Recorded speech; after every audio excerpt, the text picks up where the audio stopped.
And welcome everyone to the League of Extraordinary podcast. This is an AEW all-out recap show. It's the host Stevie's one, obviously from Circle Debate, alongside with my other brothers from another mothers. Well, he's not Hollywood today. He's just regular Tony today from the TITANTRON and Turnbuckle, representing Turnbuckle. And of course, the classes in session. So tune in for that. Well, hold on, Ivan. Hold on. You know, if we're gonna go Hollywood, if we're gonna go Hollywood, here we go. If we're going Hollywood, Oh man. Oh no. What you gonna do now, brother? Young Tony has arrived and is ready for the podcast. Yeah. Let's get it.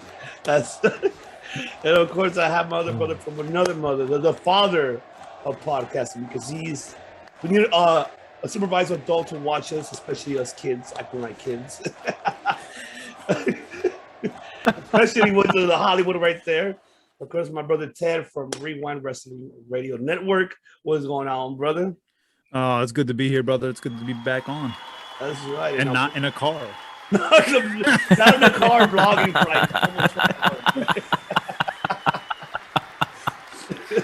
And of course, I have my other brother from another mother, the South City Psycho himself, Mr. Dom from Top Rope Wrestling Talk. What is up, my brother? Wu-Tang, baby. Wu-Tang. Wu-Tang forever. Forever. What's happening, y'all? What's good, Ivan? It's so nice to be back. So nice to see Ted with some facial hair. He was looking 12. Boy, I know, right? No lie. We're not talking about that shit. If you know what they're talking about, if you know what they're talking about, go watch the prediction the mustache. I hated it. I was like, no. So listen, right? I did that out of solidarity with Andy, right? So for those of you who don't know what we're talking about, on the Rewind Wrestling Radio Show, we did our all-out predictions, and on the same night that we did our all-out predictions, Hot Rod Daddy Andy was on Impact, right? He was in the Brian Myers skit. Yep. And it was because of the show for CCW. I'll tell you guys that story real quick. So he went down to the CCW show as well, and I know Andy from some shows up here in the Philly area, and he has since moved out to Chicago. Well, I hooked him up with John Bullard, who runs Chicagoland Championship Wrestling out there, and I hooked him up with Nelio from CCW. And Nelio just hasn't had occasion to bring him in. Well, they did this Brian Cage seminar, right?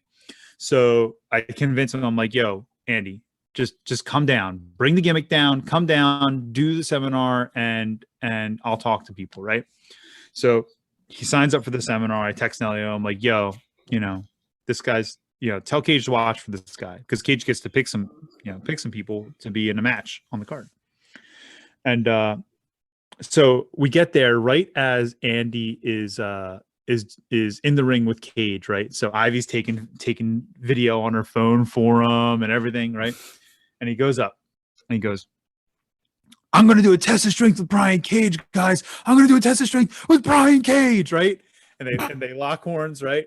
And Brian Cage has him down on the ground in 2 seconds. He's like, he's so strong. Right? Wow.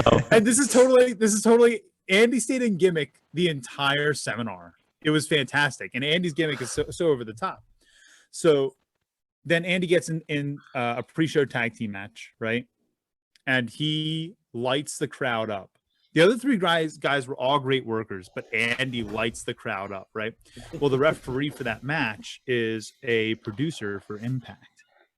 And so he comes up to Andy. He's like, is this like your real gimmick? Like, or is this like just like a one-off thing? He's like, no, this is what I do. Yeah, that's him. Day long. Like, here's all my content, showing him all the stuff on TikTok and everything. He's like, you've got to film a promo for me. Because promos are due by the end of today or by the end of tomorrow for this thing that we're doing with Brian Myers. Long story, he gets picked. He's on Impact. Well, out of solidarity, I did the stash, right? Because he's got the Jeff Gordon stash. Yeah. Well, I did it initially with like the Hogan stash. Oh, right? Really I had it all the way down. And my wife goes, you look like you're about to step out of a panel van. Trim that thing up some more, right? So I go Gordon stash. And right? Chris, whatever his name is from Dateline, is there like, what are you doing? So I rock the Gordon stash, right? And Ivy gets on right before we start recording, and I have my hand like this, and I'm talking to Ivy, and I was like, "Hey, babe, Ivy, I need you to look in the camera for a second, because sometimes she's like, kind of goofing off, doing whatever she's got to do before she gets on camera." And I go, you know, I love you, right? I'm not trying to break you on camera tonight. And I went like this, and she starts bawling, laughing. She's like, right. So it is what it is. But yeah, I rocked the stash for a minute, and I've been letting it grow since then. I literally had to shave it off in between takes because Ivy yelled at me. Now we're gonna let Hollywood do it now. See, now Anthony Hollywood, young Tony got to do it now. See, Yeah, I'm trying to grow it out. It doesn't connect my mustache to the beard. I I can't have grow that a beard. It's problem. all here. I always have to shave it here, and then it's Neck never beard, yeah. up here. Yeah, the neck beard. I gotta I gotta grow it down, and then get I like feel you. I gotta like dye it black like Hogan, to just to fill out the rest of the You beard. just bleach the mustache and the goatee, and you leave the rest. Yeah, That's exactly. right. That's right. Take it from the old men. The more you shave it, the thicker it grows in, brother. You gotta. Yeah, true. You gotta Step go. one: actually grow it before I can dye it. There you go. There you go. Absolutely, bro. Yes, we are here to give our thoughts of AEW All Out, ladies and gentlemen. Yeah. What a day to be a pro wrestling fan, professional wrestling fan. Honestly, people that are new to it, you're welcome, because shit. Right? Can we go a little further? People that are new to it, we told you so. Yes. Yeah. All of us here. Where told have you been? so. Yeah, We exactly. Where fucking told been? you. Exactly, right. So let's start it off overall. Let's start off like your overall thoughts. So I'll go with you, Dom. Your thoughts about the whole pay-per-view overall. What from 1 to 10? What was your points actually? Because I know you had points for this. I know you fucking had points for it. But what was it? I actually did. I did this before the show just in case I was going to come on. And for those who didn't see it, I debuted it on Circle of Debate. I have what I call the Psycho Scale. And this was dedicated to Anthony in the first place. So I'm glad and basically what it is I go through the entire card, matches, segments, even though there weren't really any in this, and returns, that sort of thing. And I grade each one. 2 points if I absolutely loved it. If I hated it, -2, anywhere in between. That being said, All Out actually out of a possible 22 got 18. And really it only got 18 because Paul White and QT got 0. I didn't care, and I couldn't pretend to care. I'm not going to be a mark and give it points when I just could not do it in the first place. I said it going into the show. I am not going to sit here and be like, oh yeah, I really love that match after Punk and Bryan. Fuck no, it was terrible. It should have been on Dynamite. Like, it wasn't even good enough for the buy-in, so it got 0. So therefore, almost everything on this card I absolutely loved, or I was that close, because they're out of the rest. There are twos. There are, maybe I took like half a point off the women's battle royal because I wanted Thunder Rosa to win, just storyline wise. Her and Britt tear the house down, so why not do it again? Yeah. So when Ruby won, I understood, but I was like, I can't give it the full 2, 1.5. Okay, this one gets, MJF lost, half a point off. I still loved it. Like, even when I was mad at the decisions, I still loved the matches. Mm-hmm. The whole night was great. I'm honestly still worn out from it today. Well, that and I've been running around straightening up this place because I got visitors tomorrow, including Grandma. So that's awesome. Grandma will let you know. Yeah, she really will. She'll be like, "What the fuck? You didn't bother cleaning this place before I show up?" No. Check it out. Everything's spotless. All dust is gone. We're good. She's definitely got some high standards. So I was trying to meet hers. But overall, the show all the way through, minus that one match, was absolutely phenomenal. And I couldn't even hold that match too much against it when you just saw everything unfold. I mean, everything, including the end, which blew my fucking mind. Like, I thought maybe we'd get one or the other. We got everybody. Yeah. Cole, and then Bryan Danielson. What was that music Bryan came out to? Like, I expected the beginning. I did not expect the hip hop coming in. No, I didn't either. I did not either. It was like the RZA remixed his theme music. What the hell happened there? Oh my god. Ted, your thoughts, brother? Oh man, 3 words: absolute fan service. This show was all about fan service, and rightfully so. You know, this is the first real major pay-per-view out of the pandemic era for them, and they needed to, you know, no pun intended, go all out. You know, they had to do it, because otherwise, I think there would be a handful of AEW marks out there right now that would be saying, well, we didn't get Bryan Danielson, and that really disappointed me. You know, you know, all those internet marks that don't quite get it. You know, of which we are part of that community, but you know, it is what it is. Sometimes I'm sad to say that. I'll be honest. Yeah, listen. So this is what I'll say. I agree with the Psycho. QT Marshall and Paul White was not what anyone wanted it to be. I also know, because there's some reports came out today, that match also got really truncated because that was the cut match, right? So if everything else ran too long on the card, that was the match that was going to get. Yeah, that was hitting the floor. You know, that was the one that was going to be moved to Rampage. You know, so. I mean, that match is what it is. I know I'm in the vocal minority here when I say this. Wasn't a fan of Punk on Saturday night or on Sunday night. And I say it because I didn't appreciate the psychology of the match. I was texting with people back and forth, and it just seemed like they were trying to heat up Allen the whole match, and then magically he was baby again, and it's real tough when you have a returning face against a really popular baby. I can see what you're talking about, though. Yeah, but I mean, think about it. The crowd went dead. The crowd went dead for the whole middle of that match. Go back and rewatch it. Go back and listen to the people, and they didn't know who to cheer for. They didn't know what to do. And they were just excited that Punk was back. And the other side of that coin is that people have made Punk out to be this holier than thou martyr in the wrestling industry over the last 7 years, right? The man is a hell of a promo.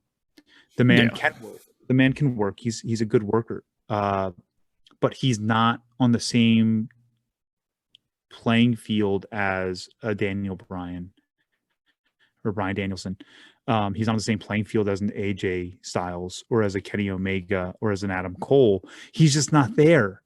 And so people, I feel like the crowd kind of, the wind went out of their sails a little bit when he wasn't out there doing flippy shit and running around having a Walter Dragunov beatdown match with this kid, because they were expecting him to do something phenomenal in the ring. And really what he did in the ring was phenomenal after 7 years off and having limited training time, right? He went out there and had a solid match, and he wasn't so gassed by the end that he couldn't stand up. He didn't blow up, and he was able to go through. But at the end of the day, I just wasn't a huge fan of that, and it brought me down. And then QT and Paul White brought me down. Like I'm like, the crowd's almost as asleep as I am, texting me, people during that QT Paul White match. But I mean, overall, do I think that the show was phenomenal? Yeah. Was it worth my $50? Take my money. Yeah. I'm here for it. But Punk really just, it was rough for me. And maybe I'm in the minority here as well. I don't know, but let's dive in. All right, Young Hollywood, talk to me, baby. Young Hollywood. Well, if I could give you a Hollywood take on this show, in all seriousness, this has to be I'm only a fan, 11, 12 years now, well and away one of the best shows I've ever seen. I think the last time that I was this invested and connected with one of these pay-per-views was WrestleMania 30. There wasn't another show that I could tell you that I was this invested in the results of the match, the matches themselves, the surprises, everything in between. There was nothing that I could tell you was this impactful except for yesterday's show. I loved the QT Marshall match just because I fucking hate QT Marshall. So to see him get slapped around for 3 minutes was always great. But no, I mean, I'll get into my gripes about the QT match if we decide to break it down. But you know, besides that, every match had to been at least like a 3.5 or above star match. Tag team steel cage, we'll get into it, but Oof. Yeah. Definitely. I was surprised that the match was only like 22 minutes at most. I felt like it was like 35. They got so much into that 20 minutes that it was easily one of the best tag matches that I saw this year. Yeah. And I definitely see, Ted, what you're saying about Punk, because what took me out of the match was because I was like really paying attention to this one because I wanted to see him, you know, for the first time in 7 years. And he was like John Cena levels calling this match in the ring, like, you know, talking in Darby's hair and everything. And like, you could tell that he was doing that because it was like 4 times that he was like calling this match in the ring. And I get it. Yeah. But, you know, I hope that he sees that and kind of improves upon that because, you know, that kind of took me out of the match. But like, yeah, I mean, I like the match, but that was like the only thing. But besides that, I really can't complain about much. This was definitely the show that has put this, you know, the flag down and stop watching Raw and NXT. I watch SmackDown because I like it, but like, you know, I'm fully AEW, which is weird for me to say because early on in AEW's run, I didn't like it because I just thought it was like, you know, it's another company. I feel like this is going to be another TNA, but it doesn't feel like it's going to be a failed project. You know, they've put so much effort into this already and it's growing.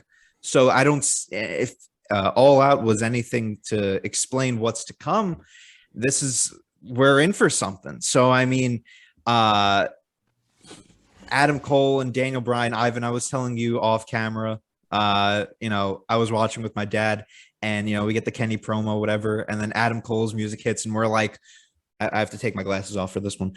You know, Adam's music hits and we're like, whoa. Cause we both like Adam Cole, like the whole, you know, catchphrase, whatever. And, you know, he sides with him, whatever. I think that's going to be it.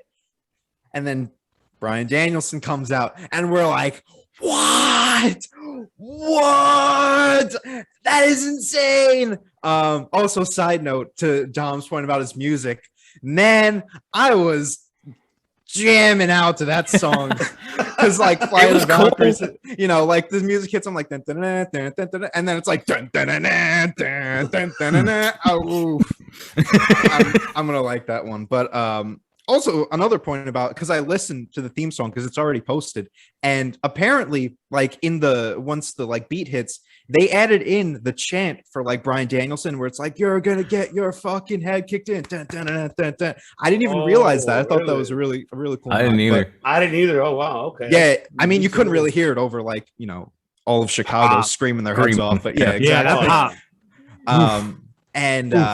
Yeah, just my last point before we get into breaking it down. Once they do that 8-man tag that we saw in the ring with Cole, Omega, and the Bucks versus Jurassic Express, Christian, and Bryan Danielson, that's going to be a good match. I'm really looking forward to that. Take my money. I really hope they do it at Arthur Ashe because, like, I'm going to be there, so I really want to see that live. But wow, that's cool. That's awesome. Yeah, I'm looking forward to that. But yeah, I mean, I'll save my breakdowns for once we get into these matches, but overall, like I said, one of the best pay-per-views I've seen live, probably. And you guys are older, you more experienced, you can tell me otherwise. That's got to be an all-time pay-per-view, or at least it's up there with your X7s, SummerSlam 2002s, whatever else you want to say. It's got to be up there. Yeah, I think it definitely is. Yeah, it is hard to argue that. It's hard, yeah. I mean, it's by far the biggest pay-per-view 2021. And yes. Oh yeah, it's easily. easy. Tony, let me ask you a question, brother. How old are you? I am 19 years old, but Hollywood is 21, baby. All right, 21 years old. So listen, Christ, we're all old enough to be his dad. Yep. You shut your dirty mouth, you asshole. Right? So listen. Let me give you some fatherly advice over here. All right. And then he goes for the fatherly advice. Yeah. So he is a fatherly podcast, right? Is it to take off the sunglasses, or is that no? You advice, can Dad? keep them on. It's okay. It's okay. You're probably too young to remember, but there was a time when this is exactly what TNA felt like. Yes. It's exactly when TNA first turned into Impact, and it was still kind of in between being TNA and Impact. They just got rid of the 6-sided ring. They had a TNN deal. They were trying to go head to head with Monday Night Raw. Oh, that was when I first started, 2010. I was into that. I love that. You know, Yeah. Hogan and Hall and Nash and X-Pac and, fucking D'Lo Brown, anyone that maybe even some of the players on AEW right now, like Christian and Sting. Yeah, like, the main event mafia and, all that stuff. That this is what that felt like then, but it has better funding. Yeah. Yeah. But this is also, and I said this back then about TNA. This is also what WCW felt like in 97. Yeah. Yeah. Okay. 96, 97. We're right in that territory right now. Yeah. And I've been saying since the beginning, the Professor X over there is calling me the godfather of podcasting, because that's what Jolton Joe, anointed me when I took his show onto my channel. Back in the day before he retired. Joe, I miss you. I love you, brother. It's rough, man, but I've been saying it since the beginning with AEW. AEW is WCW 2.0, and WCW could have won if they had made the right moves and they had kept their own people on top, which I want to get into a little bit in this conversation tonight, because I think that AEW took a step back there last night. All right. Well, let's get into it. Might as well. Let's start off with the opening match very briefly. The TNT World Title, Miro versus Eddie Kingston. I'll go right away and give my thoughts. Great opening match, first of all. I enjoyed it. I was aiming for Eddie to win. I thought for 1 minute, holy shit, he's actually going to win it. And believe me, I went crazy balls. I'm like, yes, he's finally going to get it. Unexpected. But no, unfortunately, Miro with the pickup, of course, with the low blow, and it was over. So, but it was a great opening match. 13 minutes in the show. I mean, why not? I enjoyed it as much. I don't know about. Let's start, Mr. Points, Mr. Dom. What's you give for this one, Mr. Points, on this one? Man, I'll be totally honest. I gave this one a 2. I absolutely loved it. It was brutal. It was hard hitting. I mean, did you see Miro's chest? Yes. Miro looked like Dragunov, man. Eddie whipped his ass. There were moments where you really thought, and I had picked Miro going in, and there were moments where I was like, shit, I'm wrong already. Look at this. Look at it. It's over. Oh, shit, kicked out. Okay, phew. And eventually Miro came back to win, but like it was back and forth. It was brutal. It had all the violence and outside chicanery you could ask for, and everything in that opening match, especially for an opener of a pay-per-view, because usually you start off with something along the lines of QT and Paul White. Yeah. We get out of the gate, it's like, this is where we're going, guys. And I'm like, I'm here for this. Let's do this. Let's fucking go. Like it got me so excited for the rest of the card, and I loved it. I was happy Miro won, not just because I picked him. I think we're going to get this match again down the line, just because Miro had to, kind of get sneaky and cheat at the end to actually pull a win. And then I loved the tweet afterwards where he said something about, his nuts will not be redeemed. and Jay retweeted and said, "Don't worry, I'll redeem yours later." That just hooked me. Okay, this is happening. You fucking took exactly what I was gonna say, brother. I had it pulled up so I could direct quote. Great minds think alike, bro. Yeah, there you go. Philly. Yeah, Philly. Right? Awesome. Philly. Talk to me, Ted. Your thoughts? Oh, listen, this match, I love this match. It did everything it needed to do. I said on our prediction show, that Miro should not be dropping this belt to someone that is on the same level as him, and I see Eddie Kingston as being on the same level as him. When he finally drops this belt, it needs to be someone that's up a notch from where he is right now, so that way he can then climb up that notch to even the score later, and further elevate himself. This is a story of does the belt elevate the person, or does the person elevate the belt? Miro right now is being elevated by that TNT championship. And if he loses that, then he loses his momentum. But he won't need it for too much longer. And if he loses it to an Adam Cole or to a Bryan Danielson, someone along those lines, or even a Christian, or an MJF, who I think is far and above where Miro is right now. Yeah. Then I think that he gets elevated by the loss. And there's the way to, Bully Ray always says on Busted Open, do you want to get over or do you want to go over? Right.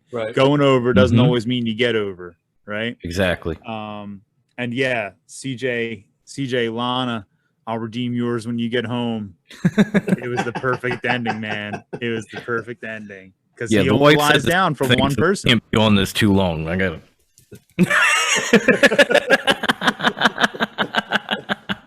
Next.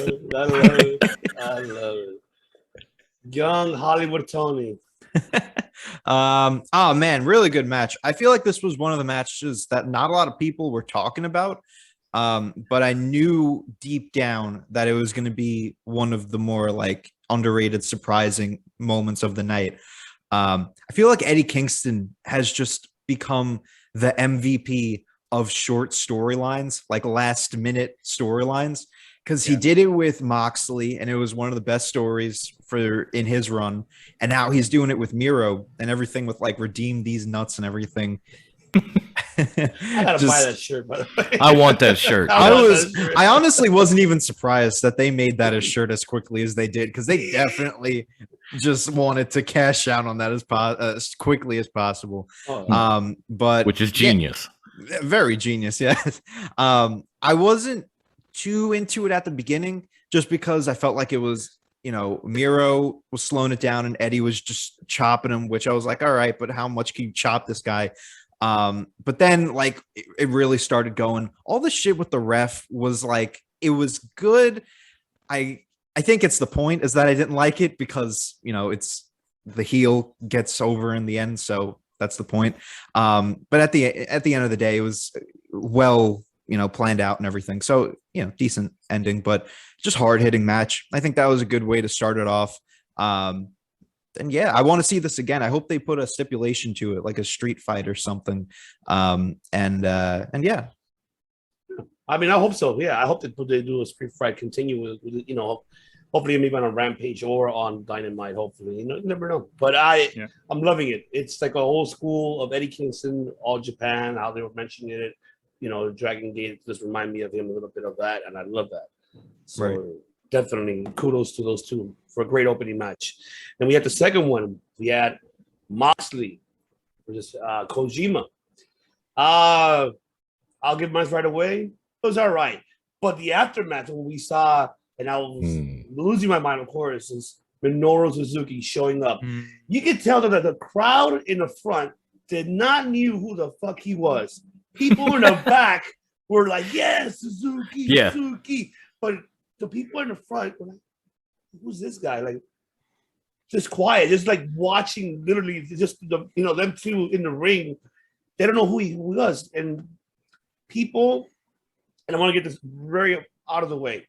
The only reason why New Japan is not very known because, remind you, the network, especially here in the United States, like WWE, for example, will not allow New Japan to be be distributed in the States. So that's why they never get that. They don't have enough recognition now that they do. Since they started coming, since technology evolved now. So now we have the opportunity to see them, all over social media, internet. So we have the access to see what New Japan is all about, and I'm happy that AEW is doing that. making New Japan more relevant to the States and exposing them more. And I like the fact that Kojima came out during the entrance with the New Japan logo behind him. So I enjoyed that. At least they're giving the respect, for New Japan and putting them out there more. So I'm hoping now we're seeing Minoru Suzuki and Moxley on Dynamite. I cannot wait for that either, man. Go back and look at your G1 match, and you'll enjoy that one. Definitely. Yeah, definitely. Oh, yeah. I'll take it back to you, Young Hollywood. Go, Young Hollywood. Talk to me, man. Yeah. This was one of the matches that I didn't really get too much into, but I think that's because it was like a late minute addition to the card. So you don't do much to build up Kojima. And I think that was important for a American crowd to really see who he is and how important he is. But thankfully, you have someone like Excalibur who could just tell you, and it's just like, okay, we know now. Excalibur is great. So yeah, the match was all right. It was what it was. I was definitely expecting Moxley to win. The Minoru Suzuki coming out was, I like it a lot.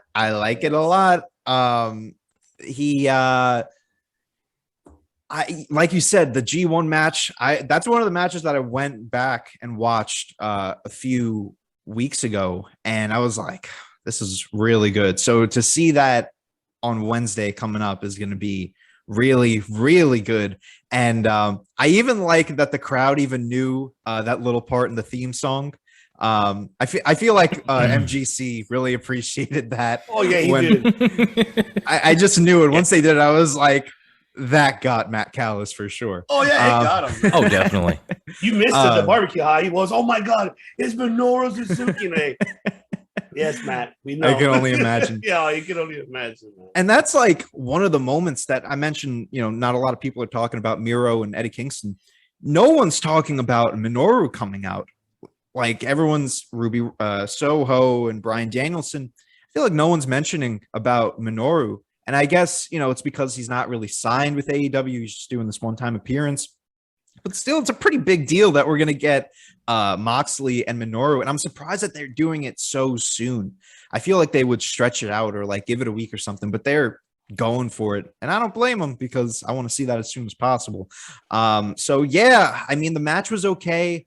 I didn't really get into it. But that's also because they didn't do a great job in really building up Kojima, which I think is a big problem with AEW, is that they rely too much on Excalibur to explain who these people are. The whole women's tournament that they did with the USA and Japan, they didn't really build up a lot of these women and kind of portray them.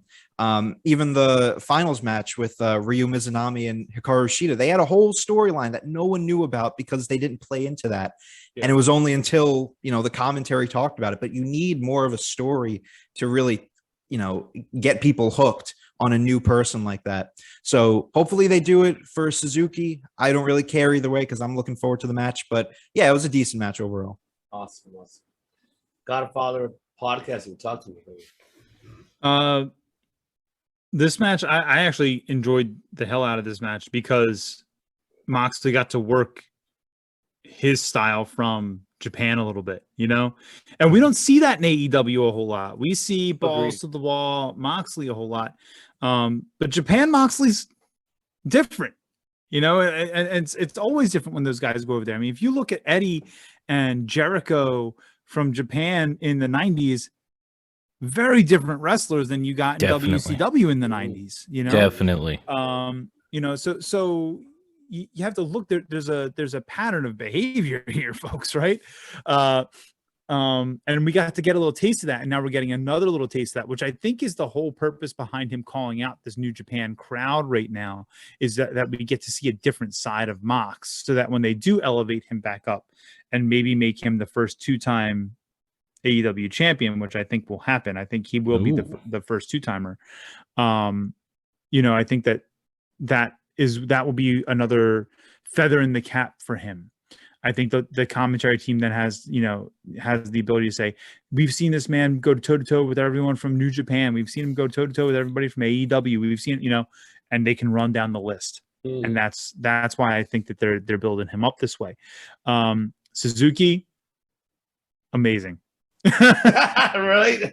Amazing, right? Like, you know, and Moxley's sell on it made it amazing, right? Yes. If Moxley hadn't sold it the way he sold it, as soon as that music hit, it doesn't mean anything.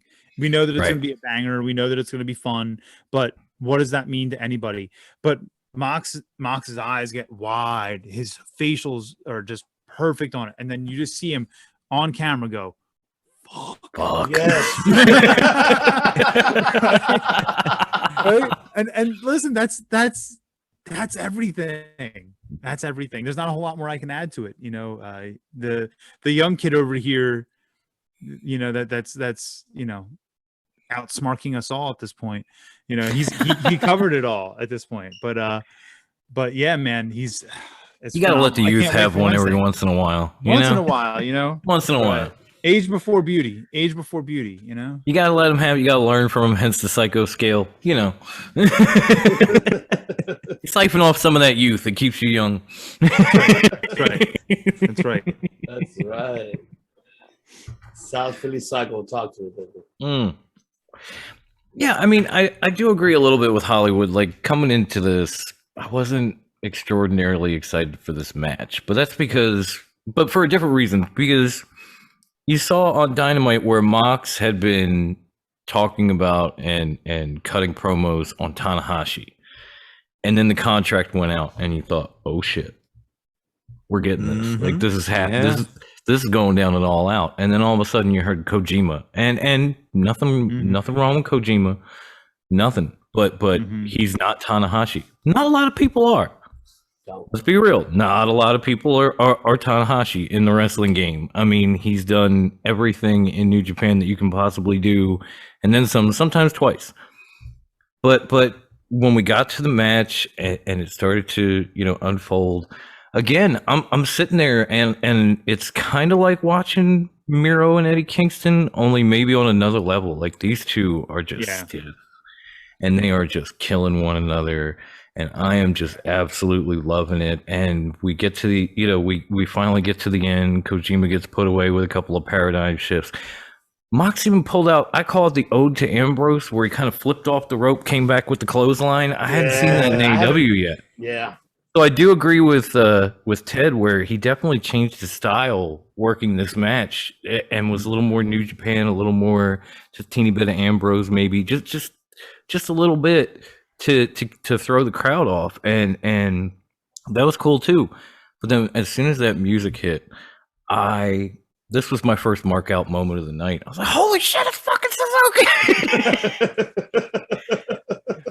Because I had watched the G1 match live, you know, like I know you can't get networks and stuff, but I got New Japan World, so I was watching it like with Japanese commentary because they don't do English till the next day. So I was like, okay, let's do this, fuck it. Yeah. And it was an amazing match. I mean, if you look up like stiff, brutal matches in the dictionary, there's the picture of those two in that G1. Good call. Yeah. And to see him walking down, and again, yes, hearing people in the back, like knowing who he was, singing his music and everything, I am losing my mind. And then when they announced this is going to happen on Wednesday, I'm like, holy shit. Like, now the Dynamite card is almost as stacked as All Out. This is insane. Right? It's like the following of All Out, you know, just like we're getting pay-per-view matches on TV the entire week between. This is like the Raw after WrestleMania, but if it was good this year. Yeah, but it's actually going to be good, which is different. You know, because we're going to have Thank you so much. We're gonna have, you know, Mox and Suzuki on Wednesday. Then we're gonna get then we're finally gonna get El Idolo and Pac on Friday. It's like, man, they're just gonna continue with these like high quality pay-per-view level matches straight out of the pay-per-view, and I'm all for it. Like, I can't wait. Is it Wednesday yet? No shit, Raw's still on. Oh, never mind. I was so excited. Now I'm like, fuck. Now I'm Mox when I see. You could pinpoint the moment where he knew that was his ass when he's standing there looking at him, going, "Fuck." Yep. Oh, I loved it, man. I can't wait. I cannot wait for this Wednesday. Me either. Definitely. Then, of course, we had the next following match. We had DMD versus Chris Statlander. Great match. Honestly, I actually enjoyed it. I think even though Statler are losing, this match kind of put her over in a way, in my opinion. I mean, everybody, I think it helped her elevate now her career more. Now she's more more recognizable now. The previous before, like, who's this alien girl with the boop? Nobody really knows. Now TMD kind of put her over. So I'm happy for her, even though she lost, but I'm happy that she's gonna get well known now and we'll get another future shot soon again. So I'll take it to you, Dom. Your thoughts about that match? I'm with you, bro. Like, honestly, I couldn't poll the entire wrestling community, but I know, like, because we put out a prediction form for All Out, and I happen to be privy to those results, and this match was actually the first match where 100% of the vote went to one person, and it was not Chris Statlander. Okay, this has never happened. We've been doing this 3-4 years. Never one match has. There's always somebody. Somebody picked Goldberg to beat Bobby Lashley. There's always somebody. There's always that one person who wants to take the chance. It was me, damn it. There you go. There's always somebody who thinks they know or thinks they can catch you slipping or whatever, so they pick the other person. Not in this match. So I don't really think there were a lot of people out there that were like, oh yeah, Statlander's got this. But at the same time, it felt like she could build off of this loss as opposed to when she lost her first world title shot to Nyla, and that match was just dumpster fire, awful levels. Like so bad. Botchmania did 2 episodes on that match. where she was just coming up and she got into that position and kind of, I don't want to say choked, but kind of, folded under the pressure a little bit. This time she actually had a great match. She put on a tremendous show. So from the loss, she can kind of build from here and work her way back in like she did after Nyla and the injuries. So it definitely felt better this time than it did the last time. It felt like she was ready for this match at least. Yeah. So you can see Statlander's progress. Like, it's heading up from here. Okay, cool. You want to build these people that you've had from damn near day one, no matter who you're bringing in. I don't care if it's Ruby or Punk or whoever, either side.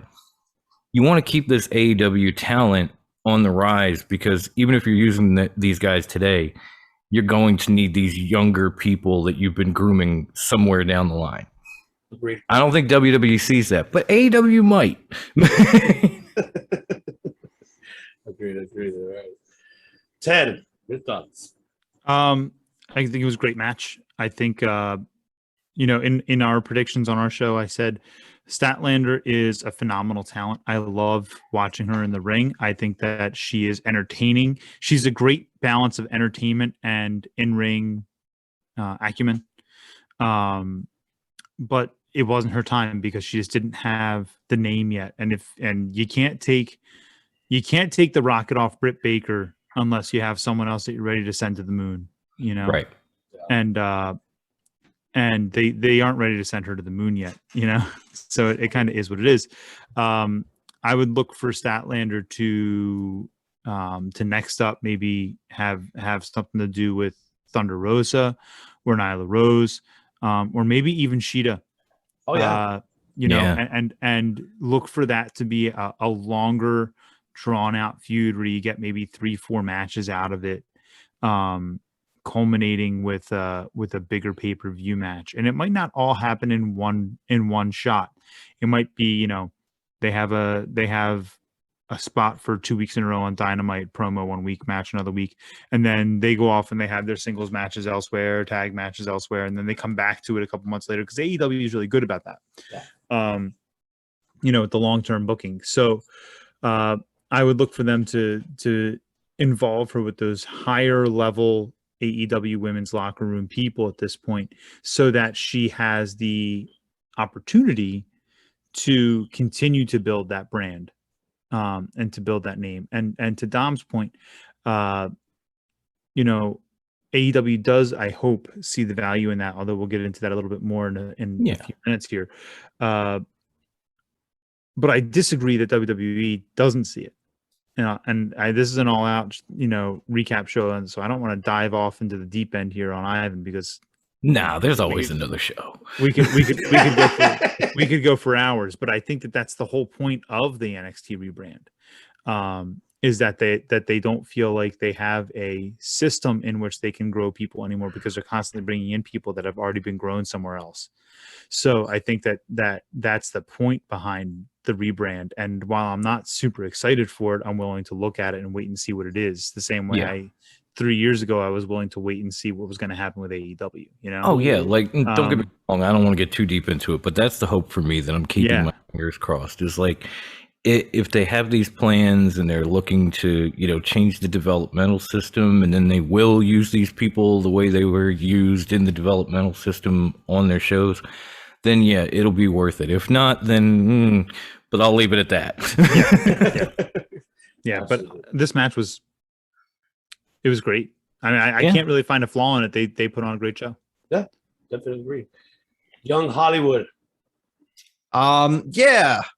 To echo what everyone else says, really, really good match. I think Statlander needed this match, and I love Chris Statlander. I really wanted her to get the spot, so I was happy that she did. I think Statlander needed this match to legitimize herself as a contender in the women's division, but at the same time, I think Britt definitely needed this match to finally, like, similar to what Dom said, be able to have a credible challenger, to finally put her as a, I guess, credible champion. We already know that she's great, but she hasn't had that match yet that it's like, she's went up against Nyla Rose and Red Velvet. So this is like her first match that I could say, okay, now you're finally, making your title reign worthwhile. The final moments in the match were really good for legitimizing Statlander because she was kicking out of some big moves. Yes. And that makes a rematch definitely exciting. And it makes a rematch after this performance with the possibility that maybe Statlander could beat her, which I think is very important to keep, those challengers that you beat still in the title picture, because it's still a problem with AEW, and it will be a problem until I see like a big change, is that their women's division is just, it's not there yet. It's definitely improved.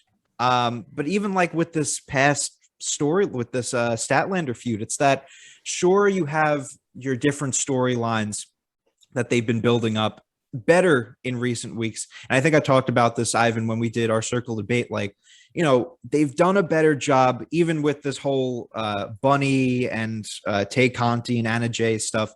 They're definitely putting their women in stories.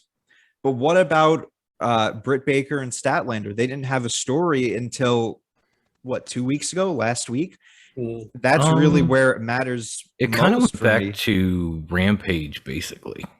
Like not Punk's debut, but the week before, Britsburg, where she fought Red Velvet, and Jamie Hayter came out, and then Statlander came to her aid, and they kind of went from that. So it built for a minute, but maybe 4 weeks, right. But it just felt like, even with that, those were very minor, like blink and you miss it kind of things. It was Britt Baker promos. It was, Chris Statlander got involved in like the last 2 minutes on that Rampage thing. You need more to build up the story. And I feel like they really just haven't done it. So I think that this should be that spark for them to kind of see, we need to build up these matches, because although they'll do great in the end, and that's what we got, you need a story there. I think the only time that I really saw a good build for one of these women's matches has been Thunder Rosa and Britt Baker, and they delivered on it, and that they will. So if we get that level of storytelling, I think we'll be fine. My only gripe that I had with this match is that Orange Cassidy spot, because you've seen Cassidy I don't know if it was for humor or if it was actually like a passionate thing, but you've seen Orange this whole time as like this very, mellow kind of dude. So to see him in this spot where he's very passionate, I feel like we were all waiting for that. And I don't want to say that they wasted it here, but I feel like they wasted it, because if you're going to have him in that role, you need Statlander to win. You know what I mean? Like, this is a huge kind of character development spot for Cassidy where he breaks away from this. And even though he goes back to it in a few seconds after, but regardless, I feel like you need to capitalize off that, and to kind of throw it in this match was a little iffy. It didn't take away from any of the match because, if anything, I think it increased the heat in the match and really got the crowd going. And that led to the best part of the match, which was the end. But yeah, I don't know. That was the only thing for me. But regardless, good stuff. Good shit, damn it. That's good shit. Oh, such good shit. I would argue that Orange Cassidy has broken that wall before. Couple of times now. A couple of times. And that if it were the first time, I would agree with you. But I feel like because it's the third or fourth time now, we've kind of seen him get serious and get into something, that it's okay that it was in a more passive role.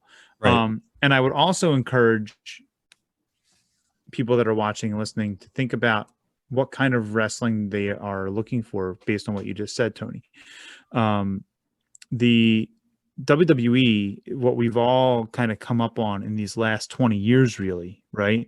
Because there hasn't been a whole lot out there worth watching in the last 20 years, right? Except for WWE. That's mainstream, I'll put it that way, because some marks will come after me. You have a Ring of Honor flag flying and you're not even giving them credit. I can hear it now, right? But mainstream, folks, on national television here. Their own folks. No, that's right. Like midnight on a Sunday. Yep. That's what you would get from them is that built up storyline thing. But AEW sold itself on the premise that you're not always going to get that. It sold itself on the premise that you're going to get some of these matches that aren't going to have a story to them. It's legitimately going to be about the standings and knowing where you are in the standings and picking a fight because you're there. Yeah. When they told us that we were going to get that sport-like atmosphere, I mean, you have to think about it like going into the playoffs in the NFL, right? Mm-hmm. The Eagles and the Cowgirls, will play each other twice, but we only really care because we hate each other, right?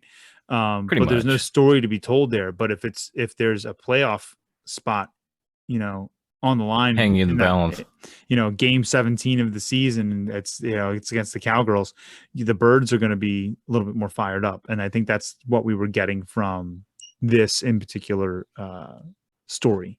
Yeah, absolutely.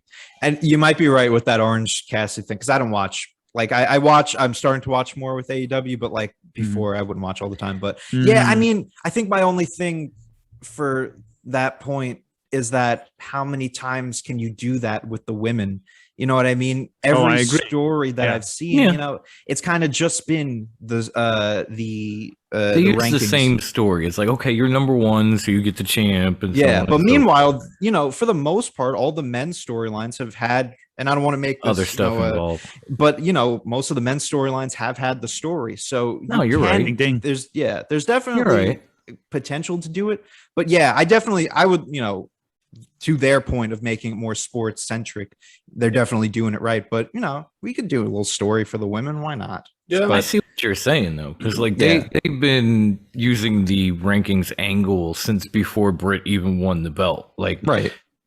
Ty Conti, and then when she loses, here comes Britt, and she's been talking about Britt. She's like, I'm number one in the genuine rating system, and from there it's like, okay, Red Velvet is number one, so you're getting her. Okay, she's done now. Statlander's number one, you're getting her. And they did add a few facets in, but they could go further with it. They could definitely expand on that a little bit. They could expand on the women's roles and stories as they go. And I think now that they're starting to get more women like Ruby Soho, and they're building up these women like Chris Statlander, I think we'll see that. And we've already seen like the creativity of Ruby with these vignettes. So I think there's definitely room to do this type of stuff. It's just if they'll capitalize off of that, which I think they will. Definitely. Jinx. All right, let's move on to what could be the match of the year, maybe. That is a steel cage match. The Lucha Brothers against the Young Bucks, winning the AEW World Tag Team titles. It was a fucking emotional match, especially how he puts himself right in front of fucking Ray. Hit me, not him. With the thumbtack. With the Jordan with the thumbtacks. Yes. Yeah. Oh. I cringed when I saw that. Like Jesus, and then his head right into the thumbtacks. That Penta definitely cares, because if it were my brother, I'd be like, hit him.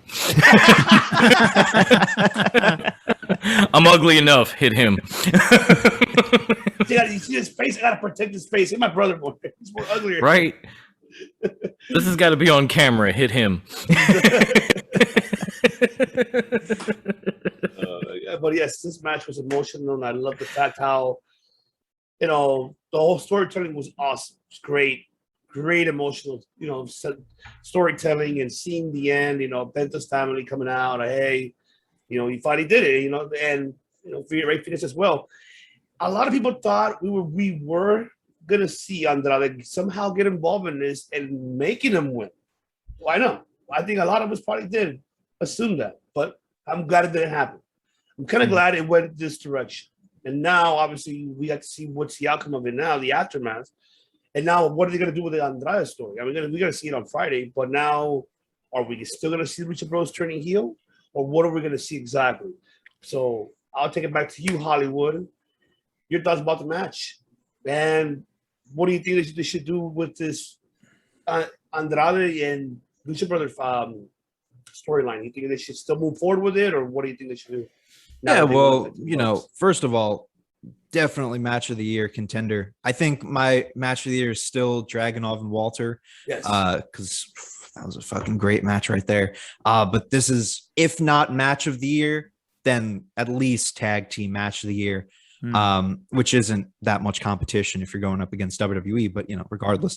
I usually like to find a little something to complain about to get the conversation going.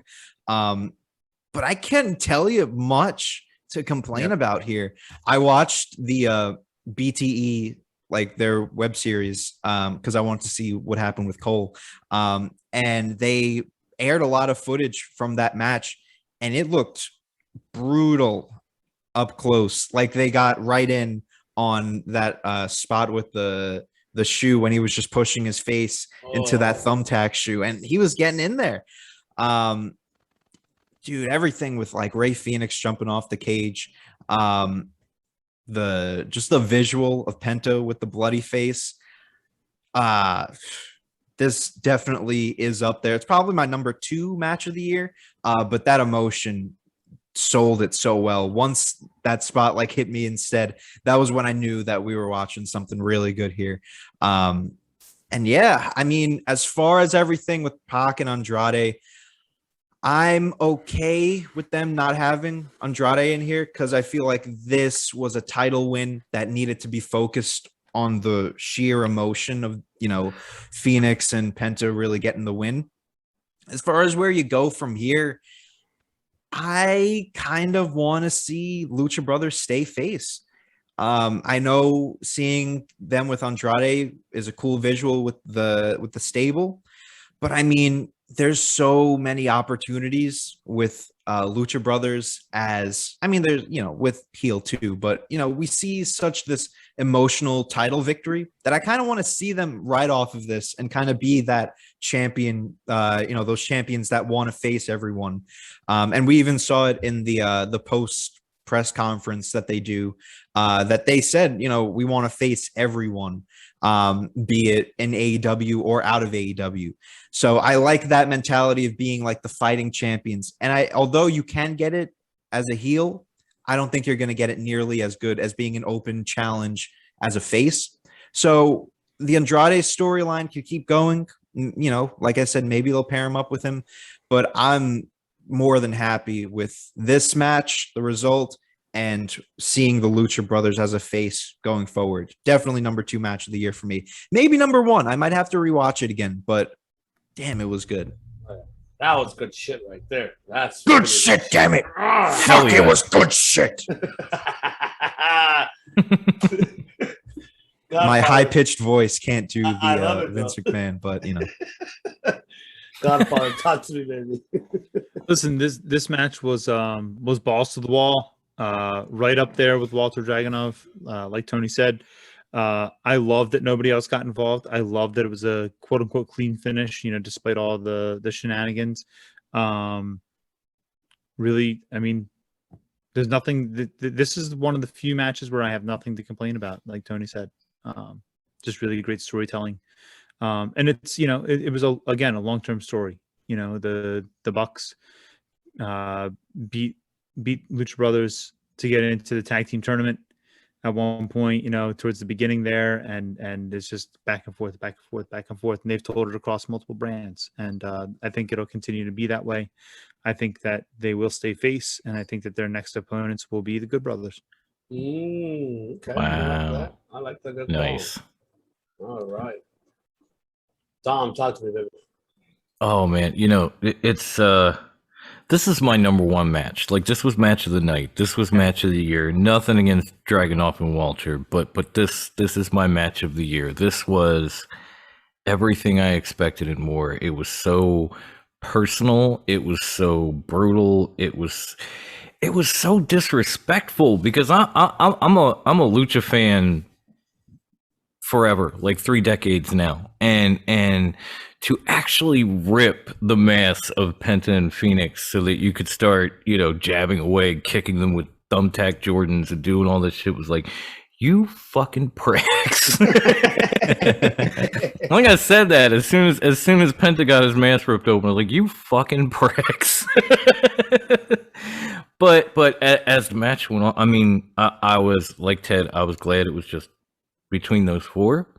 I'm glad it was a clean victory. I'm glad it was a clean victory in a war, because by the end of that match, nobody could stand on their own 2. They're just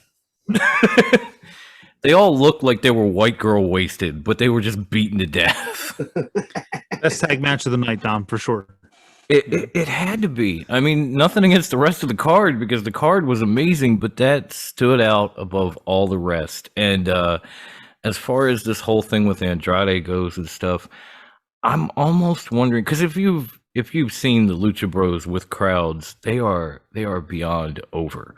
Like they are Britt Baker over. They are just... I watch Dark and Elevation close to every week recently, and Me too. they are always in the main event, and they always get the loudest pop, and they always put on the best match. So rightfully so. That's why I was really happy that they won this match. Sorry, go ahead. And no problem. Anytime, Hollywood, I'm good. But I'm almost wondering if they're going to somehow use the Lucha Bros to kind of elevate Andrade into like a face role and let Pac go back to being the original bastard that got so much heat at the start of AEW. And then, of course, with pandemic and all, he kind of went away. He kind of faded into the background. When he came back, he kind of morphed into something different coming out of the whole, whatever that faction was with Eddie Kingston, where he was saying like the Blade was his best friend and he knew him for like 2 months. That's... But I almost wonder if they're going to like course correct and just be like, all right, El Idolo, you go with these guys, you get over, and Pac, you get all the fucking heat you can get from now on. That's gonna be, I'm looking forward. Maybe so. That'll be interesting to see. Because he was a damn good heel prior to the pandemic. Yeah. Very damn good. He was one of the best heels they had next to like MJF. I have to say it, or Bruce is going to be mad. I know Bruce will be watching this for sure. Like, the fuck, man? How is Pac a better heel? No, I don't want to have that conversation. He's almost as good. Is that cool? He's as good as MJF's scarf. Let's just, there you go. Perfect. Thank you, Ted. You're welcome. That. You're welcome. But hey, I in the post match, in the post conference, I did like the fact that he said, okay, maybe within 2 years, if Tony Khan allows it, we'll do a hair versus mask match. I would love to see that. The whole reporters were like, "Oh my god, really?" Like when they were being translated, I'm like, "Hell yeah! Why not?" Love that. If I would save that, if they're like gonna retire or something, Mm-hmm. like if that's their goal, way home to fuck it, this is my last match. Bust the tradition away, lose your mask. Lucha, traditional style. Why not? Yeah. And honestly, it was, for me at least, it was hard to think they were going to top the ladder match they had for the AAA tag titles at the very beginning of AEW. I think back at Double or Nothing, if I remember correctly. Yeah. And if y'all haven't seen that, go back and watch, because damn. But this topped that, and I think Hair versus Mask would probably top all that. Oh yeah, Big facts. Big facts. All right. Let's move on with the women's casino battle royal. I mean, very quickly. I mean, obviously, everybody. I heard you, Dom. You said Tessa. I heard you. You said Tessa. No, Ivy said Tessa. I said Thunder Rosa. You said Thunder Rosa. No, wait, no, not the winner, but the Joker. Oh, the Joker. I had said Mickey James. I'll be honest. I had said Mickey James. She was so hot, you know, in Impact and then in Power and everything. I thought maybe they were going to use some of that heat for the battle royal. Yeah. I wasn't thinking of Ruby, especially in Chicago, because I'm an idiot. Because that's why. And you know, we did see the debut of Ruby Soho and winning. Remind everyone very briefly that even with Thunder losing, she's still up in the rankings. So if you put the ranking system, it's still there. So she has backup. So regardless of her losing, you know, the battle royal doesn't make no difference. I think she's like number 2, number 3, I believe. So I think number 2. Yeah, I think she's 2 right now. Right, yeah, she's 2. Mm-hmm. So yeah, definitely she's gonna get her title shot eventually. But it was great to see all these women's and also seeing a power couple for the first time working together. I don't know if people noticed Diamante and Kiera Hogan. They're working together, you know. Okay. That was fucking cool. That was cool. It was cool to see that. I was really happy for her. And then and just overall, I mean, I swear I did not expect Nyla Rose to eliminate Jade Cargill. I have a feeling we might see this match happening sooner. I want to see that match. I want to see it. Fuck it. Might as well. Nyla needs to put Jade Cargill over for sure. If they're gonna have this feud, I want to see one of those 6 spots like Jade Cargill gorilla pressing Nyla Rose. Just like the female version of Andre and Hulk, man. Just come here. She'll pull a Bianca. How about that? Oh my goodness. Oh man. Well, go ahead, brother. Dom, your thoughts about that? Oh man, no, it was a wonderful battle royal. Like it was cool to see like Sky Blue and a couple of those, lesser known. I love them, but lesser known people in the ring actually getting a little bit of time to work and get some of their stuff in. It was great to see Anna Jay come back because she was that poor thing was hot before she got hurt. Like she was the Queen Slayer, and then all of a sudden it's like, well, you got to go. Oh. Yeah. And so it was cool to see her come back and kind of pick up the stuff with Ty and that sort of thing, and All Out became all inclusive. You can't really get any better than that with Kiera Diamante. But I did absolutely love Ruby's debut, especially when the Rancid hit. It was like this is fucking perfect. Like this. Oh, mwah. You can't get any better than this. And I still, as her and Thunder Rosa fought at the end, I thought like, yeah, she's gonna have a great debut, and they're gonna say valiant effort and all that good stuff, and Thunder Rosa's gonna win. And then it totally went the other way. So okay, you got me, AEW. You've gotten me a few times now. I'm still figuring your algorithms. I'll get it down. I had to. Thunder Rosa cost me my title. Can I just say that? Can I just say? I had picked every match right up to that point, and Thunder Rosa lost, and my night went downhill from there. I was like, man, I can kiss this pretty platinum goodbye. Fuck. Oh man! But you only get to be a 20-time champion if you lose. So that's true. That is very true. In the words of the Nature Boy. Okay. You only get this many reigns if you lose. Oh man, Ted, talk to me, baby. Your thoughts? I think this was probably the best battle royal that AEW's done to date. A lot of times, because of the nature of AEW in-ring action, a lot of these battle royals are hold on, I'm going to wait over in this corner while you get your spot in. And then I'm going to let you get your shit in. And then you're going to get your shit in. Then I'll get my shit in. And then we're going to do this big crazy spot where we all wait for like 20 seconds while you climb up the turnbuckles really slowly and jump off, and we'll all catch you. You know, and They're like holding on to each other. Yeah. Hold on. Maybe if we coordinate this, Everybody lock arms. And Jim Ross is on commentary the whole time, like, what the fuck is this shit? Damn it. Usually, this is when Jim Ross talks about perspiration for some reason. Yes. Take a second to plug my barbecue, god damn it. Or barbecue sauce gets involved. Good call. Yes. But I think that this one had the least of that. This battle royal had the least of that. I think the Ruby coming out and taking the cake is just fine, because, and OG said this a couple weeks ago, AEW's women's division has a small group of women up here and a large group of women down here, and nothing in the middle. Nothing. You know, and so growing that group that's at the top backfills that middle section a little bit, and she certainly does that. You know, so I'm absolutely okay with it. Thunder Rosa doesn't get hurt by it one bit. She didn't need to win to be over. She's going to be over no matter what happens, because she's Thunder Rosa. True. You know, and the only other person, there were two other people that could have been the Joker in this match. One of them is obviously Tessa Blanchard. You know, maybe she was swerving us posting that picture with the Ted DiBiase money.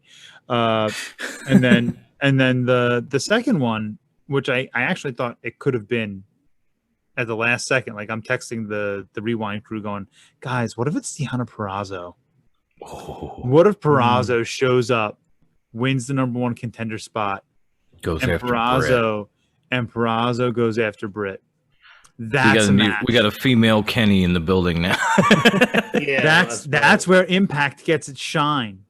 Yes. Right, because Impact has gotten almost no shine out of this deal with AEW, right? Not really, That's no. where Impact Not really. gets their shine right there. They've made some money, but they've got no shine whatsoever. That's right.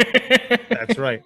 So that's where I'm at. But overall, it was one of the few battle royals in recent memory that I enjoyed. Awesome. All right. And you know what? Now that sorry. No, go ahead. What were you gonna say? I was just going to say real quickly, now that I've heard Ted's point about the division, I think that night Statlander moved to the middle. Yeah. She wasn't at that top tier, but she was definitely down here with everybody else, and that loss kind of put her, you know. Absolutely. Yep. Yeah, I agree. Sorry. I do that. It's all good. It's the Philly in them, you know. Just leave it. Yep. Now, Hollywood young Tony doesn't usually like to admit when he's a fucking idiot. But Hollywood young Tony was a fucking idiot when it came to this casino battle royal, because we had a hanging at the tavern with Hollywood young Tony's enemies over at the Turnbuckle Tavern. Fuck those guys. But kayfabe. But you know, we were doing our predictions for the casino battle royal, and I was like, well, the Joker's definitely going to be Ruby Soho. But then I decided to say, but the winner will be Jamie Hayter, because I thought that there was going to be a bigger story here with Britt and Jamie. That was the only prediction that I got wrong, and I do not forgive myself for doing that. So, Tavern, you win this time.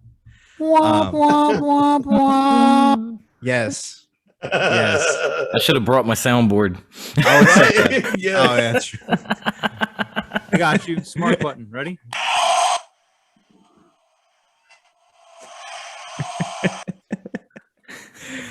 Damn you, Zoom.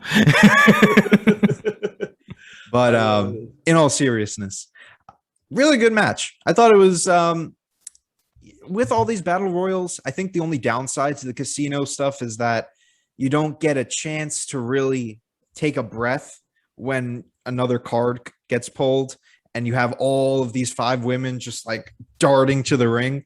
Like, I feel like Tony Khan was backstage he was just like, go do your move, then just run out, go, run, because we kept just going back and forth with go. You too. It It's like was kicking women. Get out there. Jade, get out there. Nyla, go. It was it felt a little rushed, but even then you had a lot of story which made up for it. Like I was mentioning, like the whole Bunny and Anna Jay and Tay Conti stuff. They played into the Nyla and Jade stuff, which I thought was cool. And then that final two was really exciting to watch all of that. And Ruby Soho, man, she's gonna be great. I don't know when they'll do the match.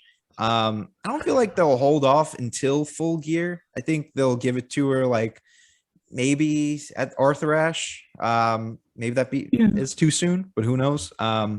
We've seen them kind of go for big surprises quickly, as we will talk about later on in the show. But definitely, I mean, they made Ruby Soho look like a star in one night faster than WWE made Ruby Riott look like a credible threat to anyone in that women's division ever in the amount of years.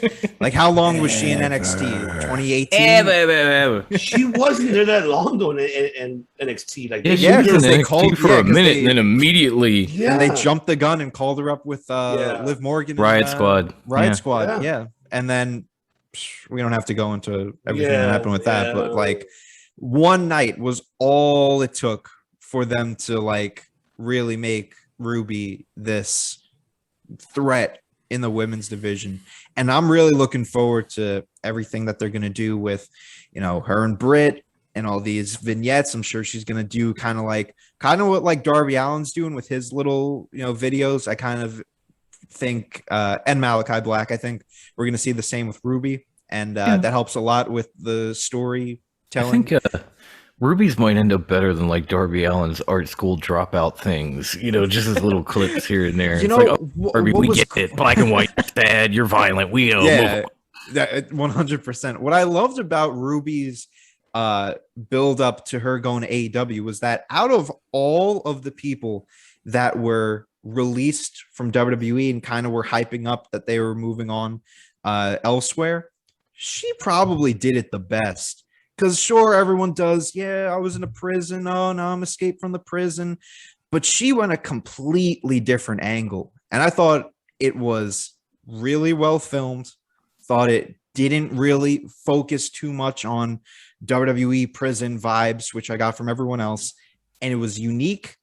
And I mean, what else could you say about it? And we are going to, at least hopefully, see this incorporated when she eventually does become an actual, wrestler during her time in AEW, going forward. So, yeah, I mean, this match did a lot to bring her as a threat, but at the same time, it did a lot to bring up a lot of threats in the women's division, like Thunder Rosa and Jade. I just wish we could have got a little, because it was so quick, like Dom was saying, we didn't really see a lot from like the lesser names like the Sky Blues and the Kylan Kings, which I would have liked to see a lot because I do really like all of them. But they only got 10, 20 seconds before they were eliminated, which was like, Kylan, come on now. But right, you're better than that. Yeah. you're in the factory. Come on. Cody should be pushing you to the moon. Kylan, you were this close to being NWA Women's Tag Champ. Come on. Right. Hey, you know what? You know who else could spice up this women's division that would help alleviate some of that? Would be Christy Janes. Yeah. Yes. You get Christy Janes in there, things will be on fire. I mean, and they had her. She was there challenging Sheeta for the championship, and then they were like, "We're going to keep using you." And then Rona hit, and they never called her back. She's come on. Yeah, she's one of the reasons I started watching CCW. Her and Ariel Levy, because we have a mutual friend. So.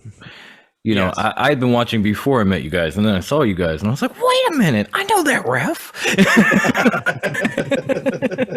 That's right. Awesome. Boom. It's like small world. Wow. Yeah. The community is the community, brother. That's right.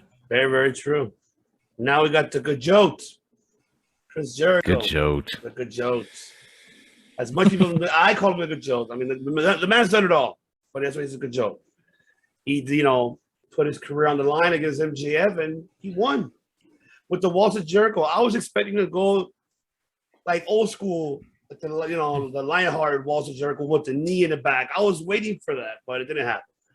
But it was a solid, classic match. Just I was happy that there was no interference. I mean, let this just be a one-on-one. I was getting upset. Oh, I really Wardlow. What the fuck? Good thing that Hager came out. Kind of make the save. Like, okay, fuck that. But looks like Jericho is not going anywhere. So it looks like he's going to be sticking around for quite some time. And plus, we do need a Kenny Omega and Jericho 3. That's what we do need. Yeah. When you have 2, we need 3.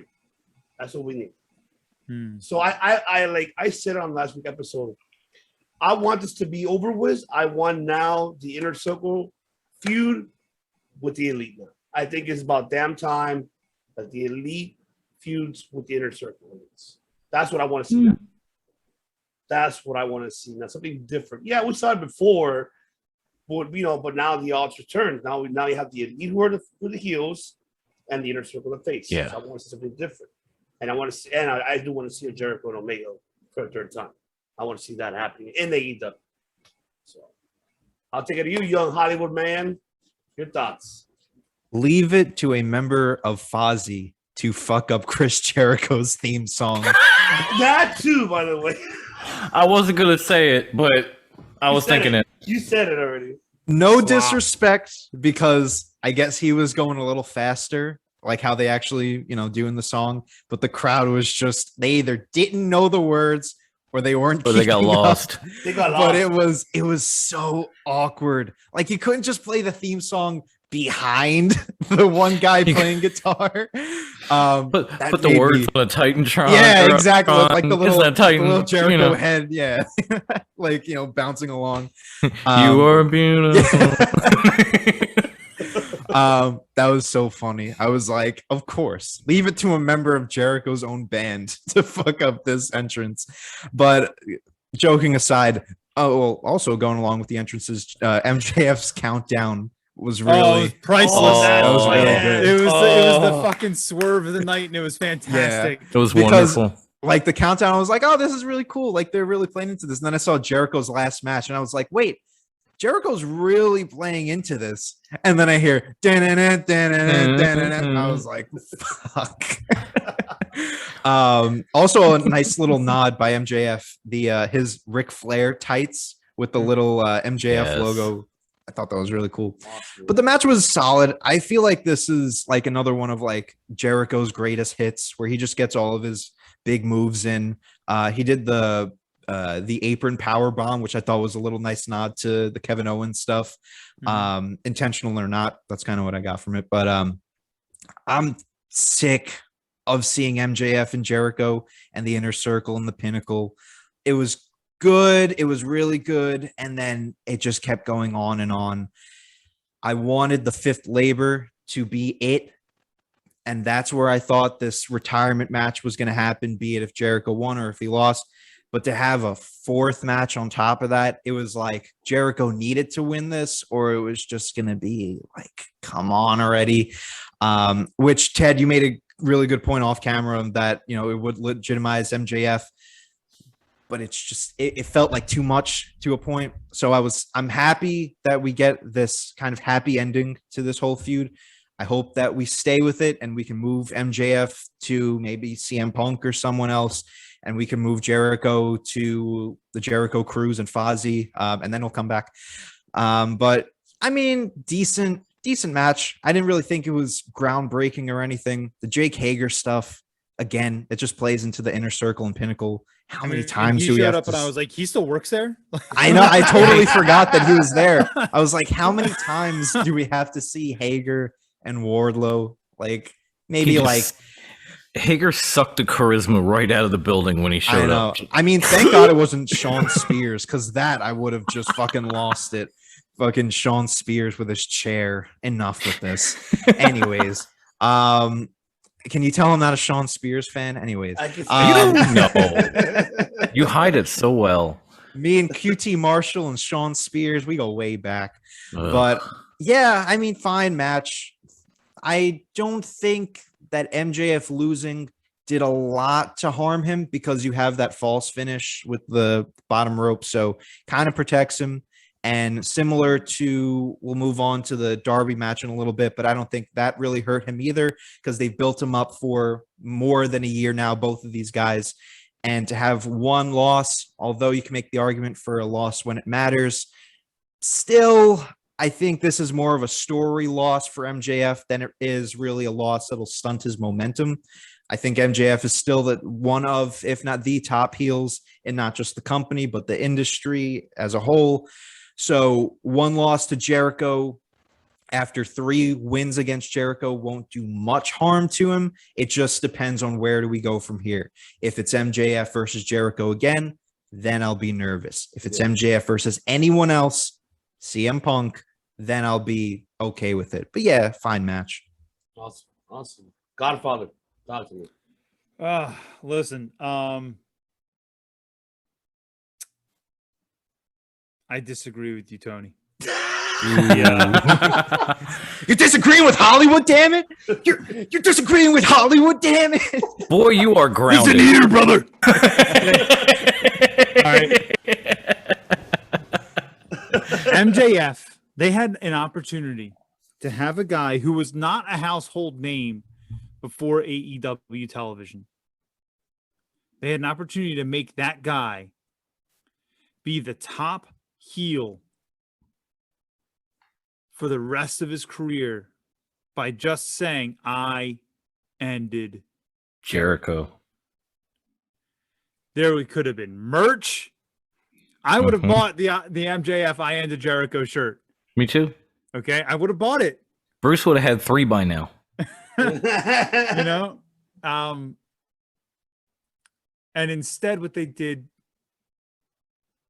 was they took another guy who isn't going to be riding the bike a whole lot longer and told him he has to ride an extra couple miles. Mm-hmm. And that's silly because eventually MJF's not going to be over anymore if they keep doing it this way. Yeah. Mm-hmm. You know, you can only be over for so long without a major accomplishment. Mm-hmm. And he won the diamond ring, you know, woohoo, you know. Twice now. Twice, woohoo. Woo. Take my ring off right now, referee. She looks at him, fuck you, taking the ring off, you know. but you know, without gold around his waist and without being able to put the nail in the coffin, how long does he stay over? He needs a feud with Punk now. He didn't need a feud with Punk if he finished Y2J. If he put the nail in the coffin with Jericho, he doesn't need anything for the rest of his career. He can be there to put guys over, and it doesn't matter because he fucking ended Jericho, and he didn't get the job done. So I feel a certain type of way about that, and I don't want to see Jericho go yet. I think he's still got a couple miles left on the bike, but they put us in this situation, and I feel like it was like, well, we got these other guys coming in that are all former WWE names. Let's just fucking push them because it'll fucking make people pop. I don't know. Do you think it would have been worse, though, if it was like CM Punk's first match was against MJF, them having no story? You know, MJF and Jericho have had like a year-long build, basically, ever since that first, what was it? Whatever the first match to include MJF in the Inner Circle. I don't remember when it was, but it was definitely sometime last year. So, you know, there has been a build to it. And that's why I think that the Blood and Guts match did a lot to put MJF like on that pedestal where he, after that match, was one of the, you know, top guys. Like they established it right then and there, which kind of softens the blow. You know, you win 3 times, you know, you can afford a loss. And I think just because it was a more story-driven feud and a story-driven loss, that kind of takes away from it. But like I said, you just need to move away from Jericho now. Sure, he lost the feud, if you want to look at it that way. But I don't think he necessarily is a guy that's ever going to be someone that needs the title, kind of like how Undertaker never really needed the title. He makes up for it in his promos, because, you could look at it like MJF loses yesterday. Wednesday, if he cuts a scathing promo, he's going to be right back into it. He's just one of those guys that kind of has it. So for now, yes. Yeah. But let me ask you something. I'm a teacher, so I like to ask questions. Okay. What did this win do for Jericho? It lit him to, you have to look at it in the story. I don't really look at it. No. I'm not talking about the story. I don't care about the story. Story's dead and over. What did this win do for Jericho's career? Well, I'm not that kind of guy that looks at it from this guy. I'm trying to stray away from like the backstage kind of, he's going over this one. I'm just looking at it from a story perspective. And in the whole scheme of things, you see a babyface lose 3 times, you want to see him get that win.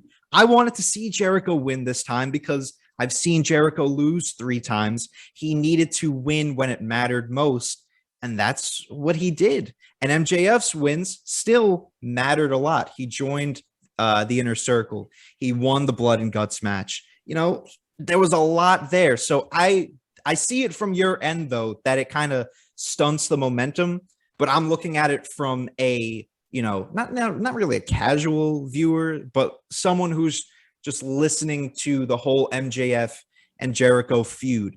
And it's almost as if Jericho needed to win this last match to finally put the flag in the end of the story. That's kind of how I see it.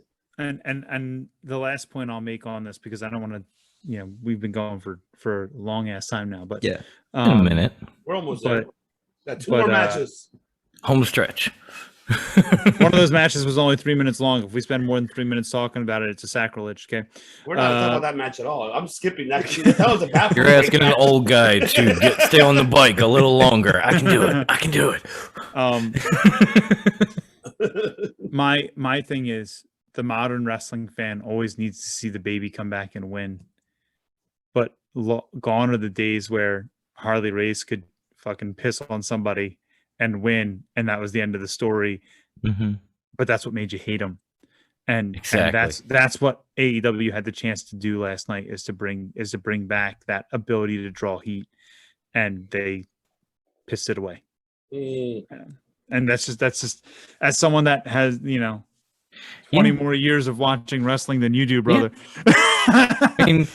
That's just where I'm coming from. How many times did Ric Flair go, I feel like this guy needs to get a win in our series just to, just because he's the baby and he's got to go over? Never. Not once. Yep. Yep. I knew exactly what you were about to say too, Dom.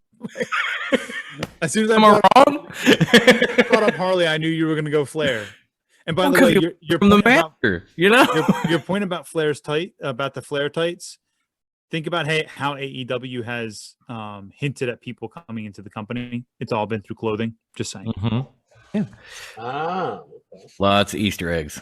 Well, go ahead, Dom. Oh man. Okay. First and foremost, I have to represent high class here because, again, I don't want to hear it afterwards. MJF got the 3 count. The ref's decision is final. What the fuck just happened?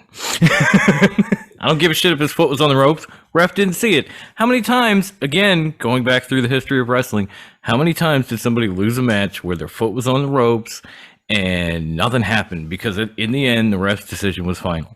But all of a sudden, no, here comes the second referee. We're gonna do this. We're gonna restart this match. And it's like, you don't need to. You have the ending. Like Ted said, this is your ending right here. Jericho saves a little bit of face because his foot was on the ropes. MJF gets that rocket. He gets to be the guy that ended Jericho. Everybody's happy. This is kind of what Anthony was talking about with a little bitty change. A Vanilla Ice that shit. It's a little bitty change. It's not the same. If they would have left it there, everybody's good. Jericho technically didn't lose, so he can run around saying that. MJF can run around and be a dick heel and talk about how he ended his career and he doesn't give a shit if his foot was on the ropes or not.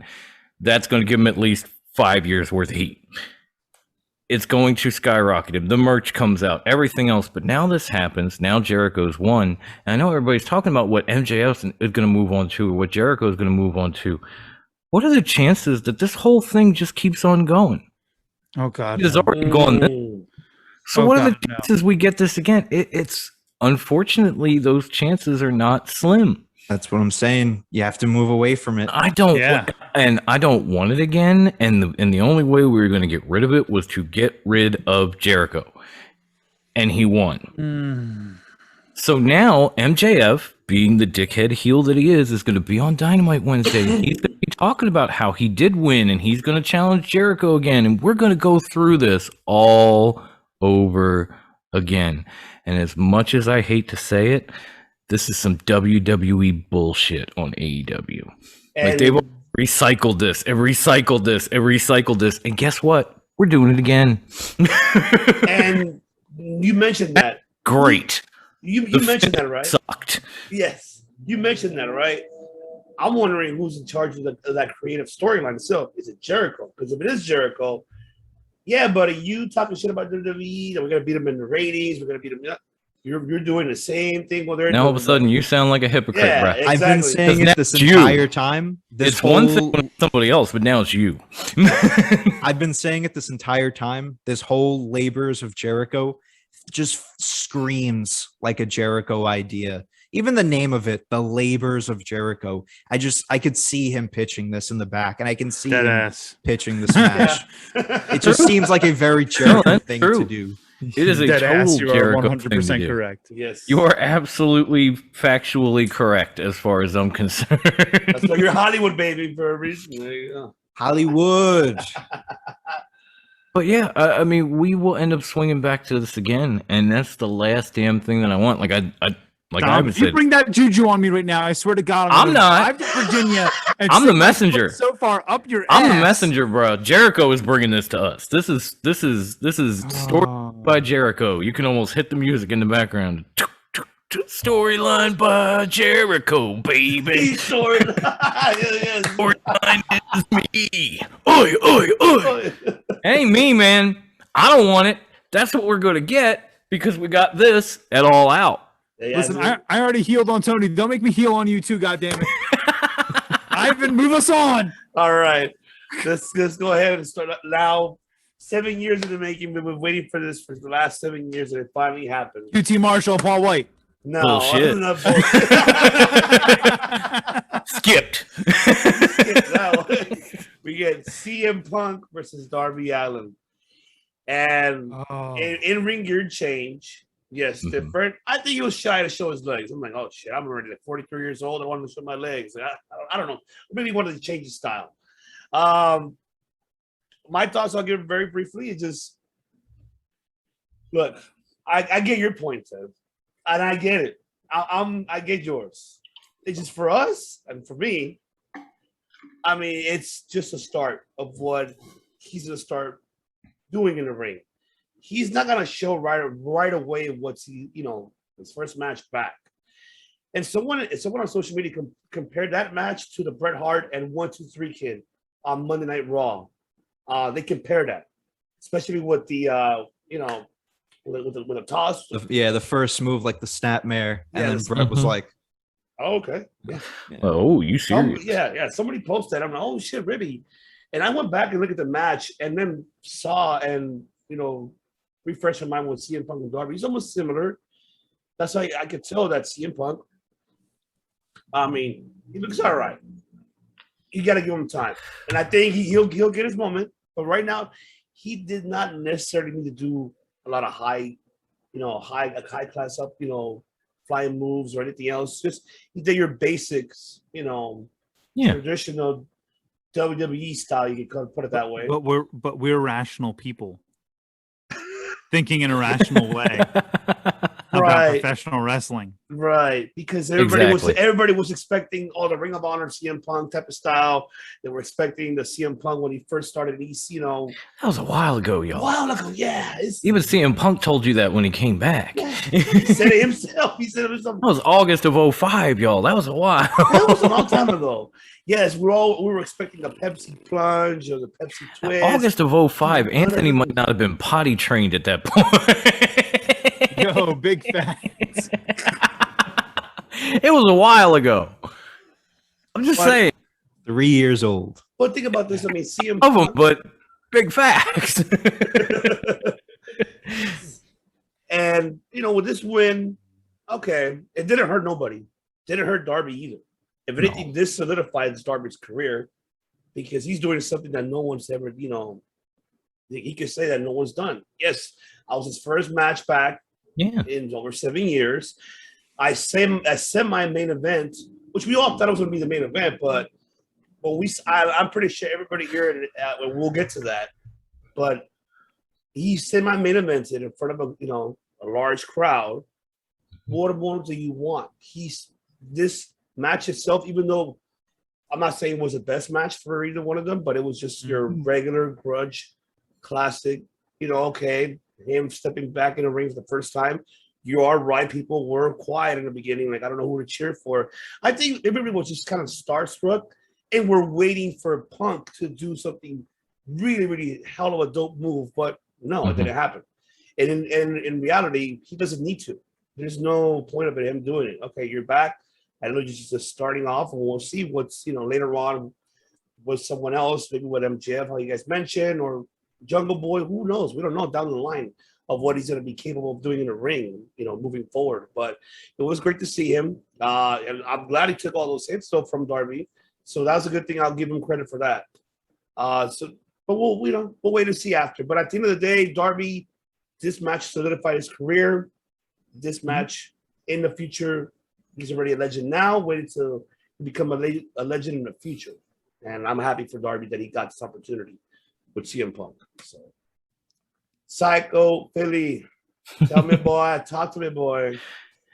I mean, it was an interesting match, and you're right. Like, Darby will always be that footnote in history. Like, he was the guy. And even thinking about Bret Hart and the 1-2-3 Kid, it's like, okay, yeah, I could see that. I was kind of comparing it to, because I think I brought it up on your show before, was like, the only similar situation to this one that I can remember in recent history was Edge. He was out of the ring for so long. Everybody thought his career was over. He came back. That first match that he had with, Randy Orton. Yeah, that was a rough match to watch, and it was really long. Really long, and it was really ill-timed, and a lot of that was due to the fact that he was out of the ring for a good 6-7 years. So, seeing some of the stuff with Punk, you kind of saw the same thing. It was like he was definitely, he was in better shape than I thought he was. He was bigger. If you go back to he was probably in better shape now than he was when he left. Yeah, I agree. And so he obviously took this seriously, and he was working. He was being technical. He was kind of feeling his way back into a ring, and you could expect that after a long layoff. The thing that impressed me, because ask Red Velvet when she fought Britt, Darby actually had a piece of that crowd behind him. It was not a huge piece, but there was like that split chant where you just heard like, "Let's go Darby, CM Punk."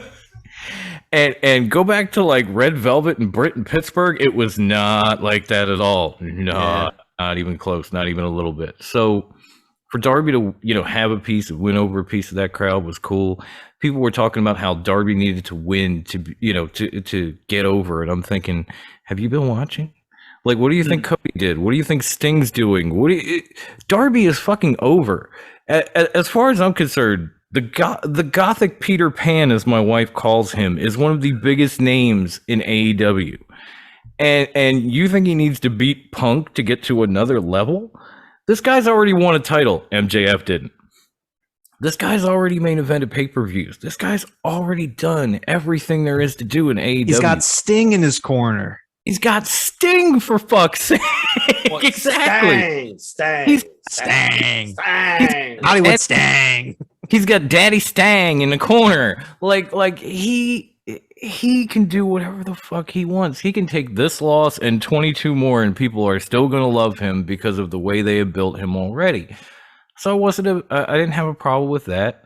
I didn't really have a problem with the match. Like I said, 2005 was a long time, and I know maybe people were waiting for Punk to break that style out again, or maybe get a little bit more, go beyond the technical stuff a little bit and just fly a little bit, or just do some, give us some Punk stuff in it, and it will happen. Some of it will probably come back, but for a first match, I thought he did fine. He actually went beyond my expectations. I expected this to be like 10-minute match, so he doesn't gas out, and we move on to the main event. Not QT and Paul. We move on to the you can cut that shit and just move on. Right. But I enjoyed it. It wasn't the greatest match in the world, but it certainly wasn't the worst. It certainly wasn't Edge versus Randy Orton, so I'll take it. Oh my, yes. Thank God. I'm with you on that. Godfather. Well, I mean, I talked about this a little bit, but I think I want to more clarify what I was saying earlier. I don't think that this was a bad match. I think that this match took the wind out of everybody's sails for the middle 10 minutes of the match. Mm-hmm. And it's because people were coming to the same realization that we've all come to, and that we're all saying right now, that he didn't need to do any of that shit. But they were all thinking, CM Punk's back. He's going to hit all of his shit. It's his first match in 7 years. And he goes in there, and the only thing he hits is a GTS. Yeah. He didn't need to. You're right. But the crowd wanted it. Yeah. And so in this night of fan service, where they're getting fan service after fan service after fan service, and after that fucking cage match, and Jericho just went over, you're thinking you're getting everything you want for the night. And then those people that have been waiting tirelessly, predicting every time there's a Royal Rumble that CM Punk is going to walk through the curtain, you wanted to see him hit his shit, and you didn't get that. So I don't really have a problem with the match, aside from the pacing and the fact that they were healing up Darby, and trying to give him heat, and then they babied him again right at the very end. Ring psychology wise, that shit was a mind fuck, because was Darby was working heel, and then the next minute Punk was. You were like, what? Yeah, right. And this is why, like when Shawn went up against Hogan, it was baby. Shawn went heel. Mm-hmm. It doesn't mean it's a long-term switch. No, it's in this story. Particular moment. This is my perspective, and we never got that because it was so rushed. Yeah. They brought Punk back for Chicago for Rampage. I get it. It was the right move. Oh, it was putting this match on this card. I don't know if it was. It was super rushed. And because of that, because it was super rushed, we didn't have time to get invested in who won the match. We all knew Punk was going to win. So there was no reason to get invested in it. Mm-hmm.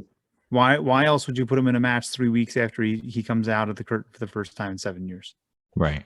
It's not going to happen, Right. So coming at this from Tony's perspective, a few minutes ago, Tony, you were saying that you're more about the story and how it's being told, and you're not thinking about the backstage ramifications. I have no problem with Darby losing this match. He should lose. He should be on his back for Punk after a 7-year absence. Absolutely, he should be. It's the way that you put Punk over and make him still meaningful after a 7-year absence. It's ring psychology. But that's why I think MJF needed to go over, because Jericho wasn't absent.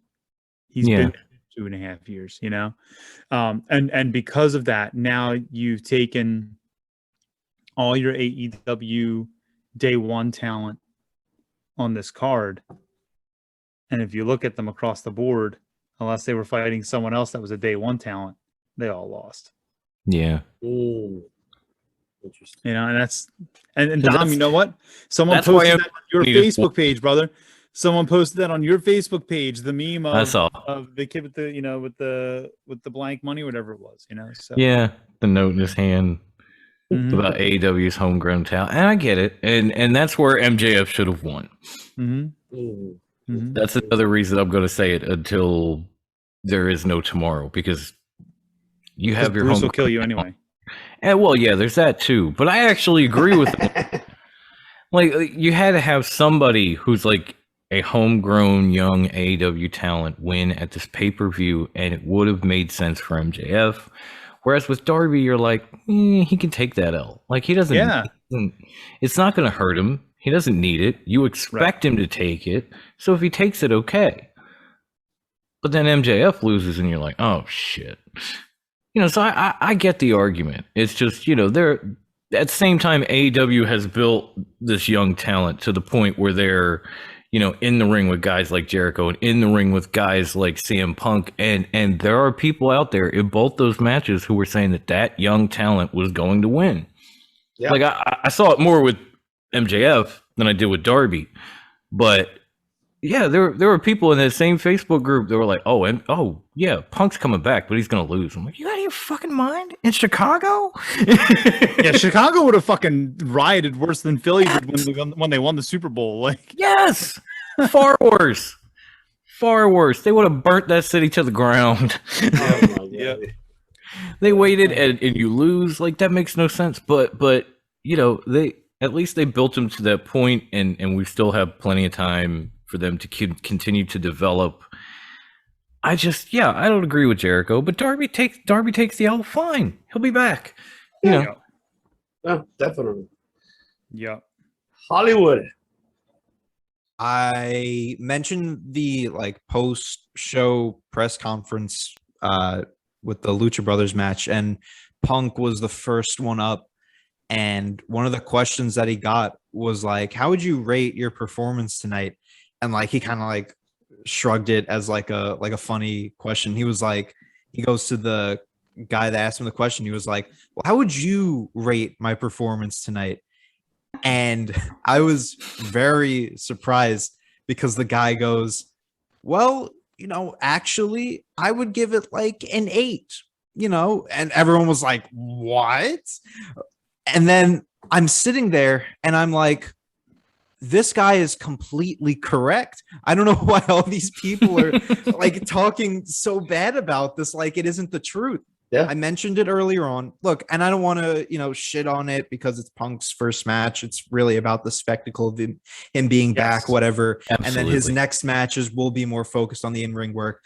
But, you know, to say that this was like a perfect performance from Punk, you can't. And I think people should have expected that it wasn't going to be the perfect performance.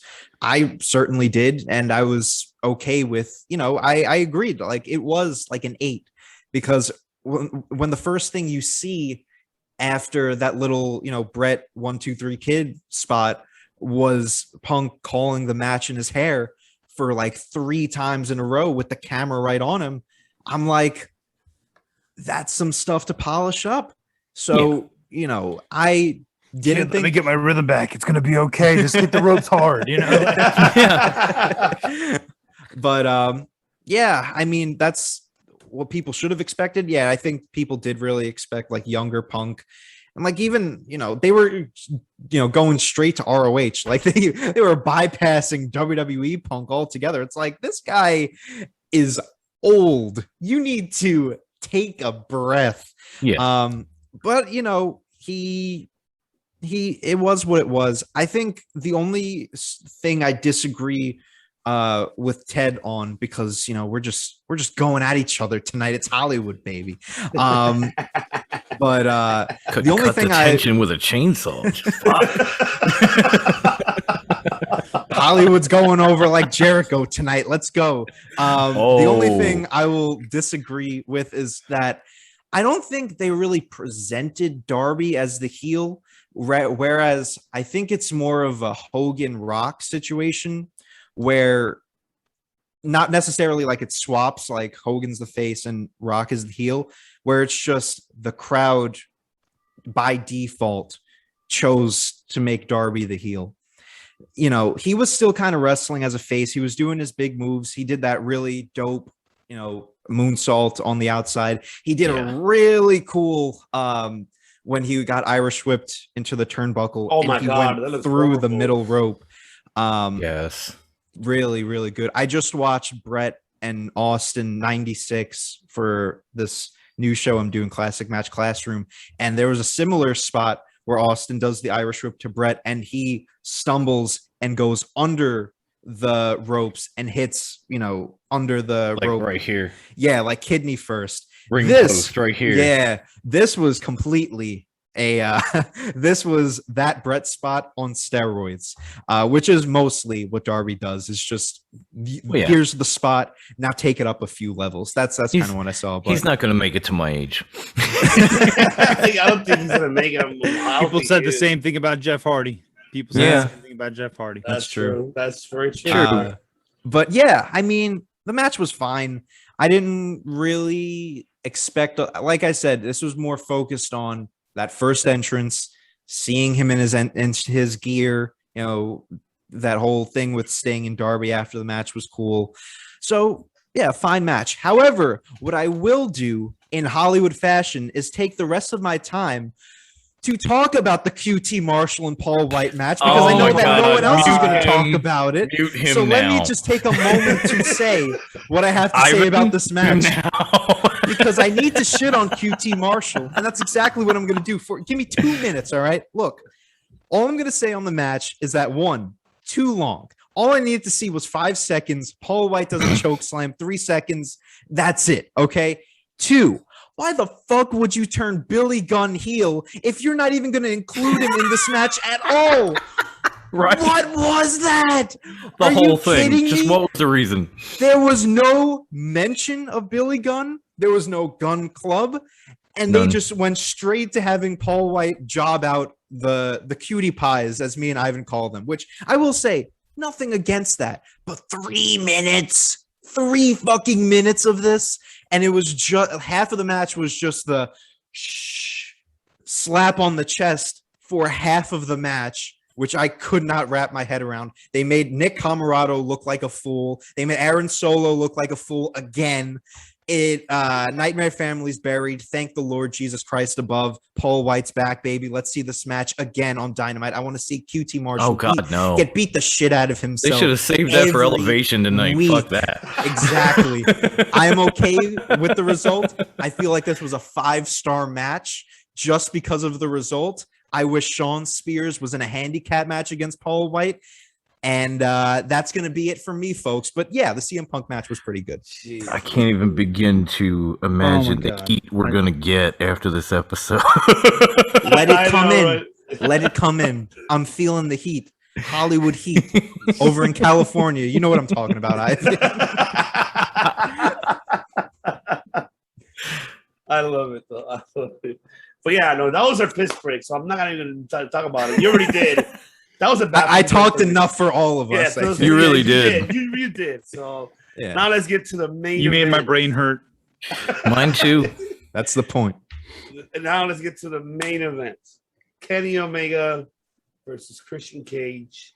And of course, for the AEW World Heavyweight title, Kenny Omega retaining. And then we did see the debut of Adam Cole. Everybody thought Adam Cole was going to, be against the Elite, but then he super kicked Jungle Boy, and no, he's with the Elite. And then the other debut, of course, he wanted to do it, but he held himself back, if you noticed that, and that's why he didn't do it. And of course, the American Dragon, Bryan Danielson. The crowd went I went nuts. And I'm going to speak for my co-host, my other host, Chris. When we were barbecuing, he was already on his knees. Adam Cole, baby. But then when he hears that, Bryan Danielson, I thought I was going to hear it's the final. I wanted to hear the final countdown. I was just waiting for that. But then, when Bryan Danielson, my other host, Chris, took his shirt off. I'm like, oh my God. All of my girls are like, They're like, put the shirt back on, homie. Oh my God! Me and Mike. How much of that hot sauce did you have? Oh, yeah, a lot of hot sauce. Oh man. Ivan's over there on IG Live showing us all the hot sauce. I'm like, God damn! Hey, I do love me some hot sauce. Though. That shit kicked my ass. I tried all four of them and it kicked my ass, man. Trust me. Oh my God! But the crowd went nuts. Yep. And it was awesome to see that. And I guess they had a little after, off the air. Bryan Danielson spoke, and then in the post conference as well.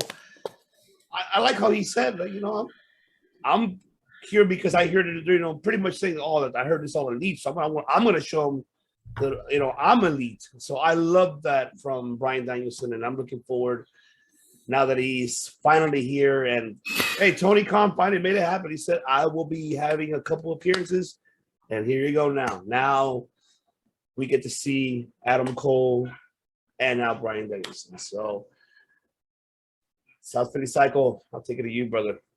Man. I mean, the main event itself was another good match. I mean, they put on a great match on Rampage when Christian took the Impact title. This match was probably just as good without, some of the elite fuckery that took place on Rampage. But it went the way I thought it was going to go. Like, it was a great match. Kenny was going to win it because there's no way he's losing twice to the same person for all his championships, minus AAA, of course, in less than a month. Like, in a matter of a couple of weeks. Like, yeah, there go both my titles. It turns out that WWE guy that they didn't want is better than me. Like, no, that's not going to happen. But it was an excellent course correction, especially when they brought in the Don Callis and Christian angle, and he took the Impact title from Kenny. Like, it was nice. The match was great. Afterwards, I absolutely lost my fucking mind. Like first we get Adam Cole, and again, I was one of those people saying, like, well, they did murder him on BTE, so he's probably gonna come in and try to get at the elite for what they did, but all this LOL JK, you thought, fuck that, bam, there goes Jungle Boy, they're hugging, you got the Bucks kissing him. I want anybody to kiss me the way the Bucks kissed Adam Cole. I'm just saying. Especially as beat up as they were, there was just so much love, and then immediately I was looking for the final countdown too. I really was. I was just waiting, and all of a sudden I started to hear the beginning of the old Daniel Bryan music, and I'm like, And you see him, and all of a sudden the remix kicks in, and you're like, oh shit. And suddenly Brock Lesnar walked through the curtain. I mean, shit, it's Daniel Bryan. Right? It was like Brock Lesnar's son came through the curtain. He was just little and buff, top knot. but I mean, beard, top knot and beard. Right? He definitely showed up, and I think he definitely showed Kenny how to really throw a knee. I'm just saying. Yeah, I'll take that smoke. Fuck you. Hey, boy, must say shit. Join the club. That's a competition right there, bro. That's it really is. It really is. Yeah. I'm almost wondering if they're going to throw Frankie Kazarian in this mix since he's been the elite hunter. Yes. Add him in with Jungle Boy and Luchasaurus and Christian and all that, because they're still kind of outnumbered. I don't know if you noticed that. Yeah, that's true. That is very Once true. you throw the Good Brothers in there, they're still kind of outnumbered. They could use a few people. So Frankie getting in on that would be cool too. And I mean, the Balor's contract will be up eventually, Eventually, yeah. Mhm. Oh God, get Prince Devitt back. Yes. Show up in a New Japan ring, or I mean, show up in an AEW ring screaming, "Fuck you, Captain New Japan!" Oh, I'll be the happiest guy on earth. But I digress. Fucking New Japan. Exactly. I love it. I fucking love it. But the debuts, like I was expecting Bryan Danielson. I think I even said on my show, can we just get Bryan Danielson out here and get it over with? Because I've been hearing this for like 2 months now. Yep. And I'm over it. Like, rip the Band-Aid off. Let's go. So I expected that one, but I definitely, regardless of, I knew he didn't have any kind of like 30-day, 90-day, because he had extended his contract and didn't re-sign. But for Adam Cole to show up that night, it just, it took me by surprise. I was like, really? Like, they have music for him and everything already? How didn't he just leave last week? How long have they been planning this shit? Oh, for quite some time, man. I'm pretty sure. Like, is that why he was backstage with Britt? Because they were just working out all these little. I even love the shirt. Again, I want the all elite baby. Yes. I want that. That needs to be in my closet. But it was a great end to a great show. It left a lot of potential on the table. I even loved Bryan afterwards talking about, how he was there for young talent and, these guys who claim to be the elite and all that good stuff. And I can't remember the last time I heard him curse, but I'm sitting there watching a clip from After All Out and he's screaming, "Let's fucking go." I'm like, really? Hey, by the way, you mentioned that is the first time I hear Bryan Danielson curse so much. I don't know if I ever did. I never heard him curse at all when he was in WWE. From the minute I saw that clip, I was like racking my brain thinking, did he curse before? Did he curse before? Did he curse before? How long before he chokes out Justin Roberts with the tie? Oh, they put a my picture God. of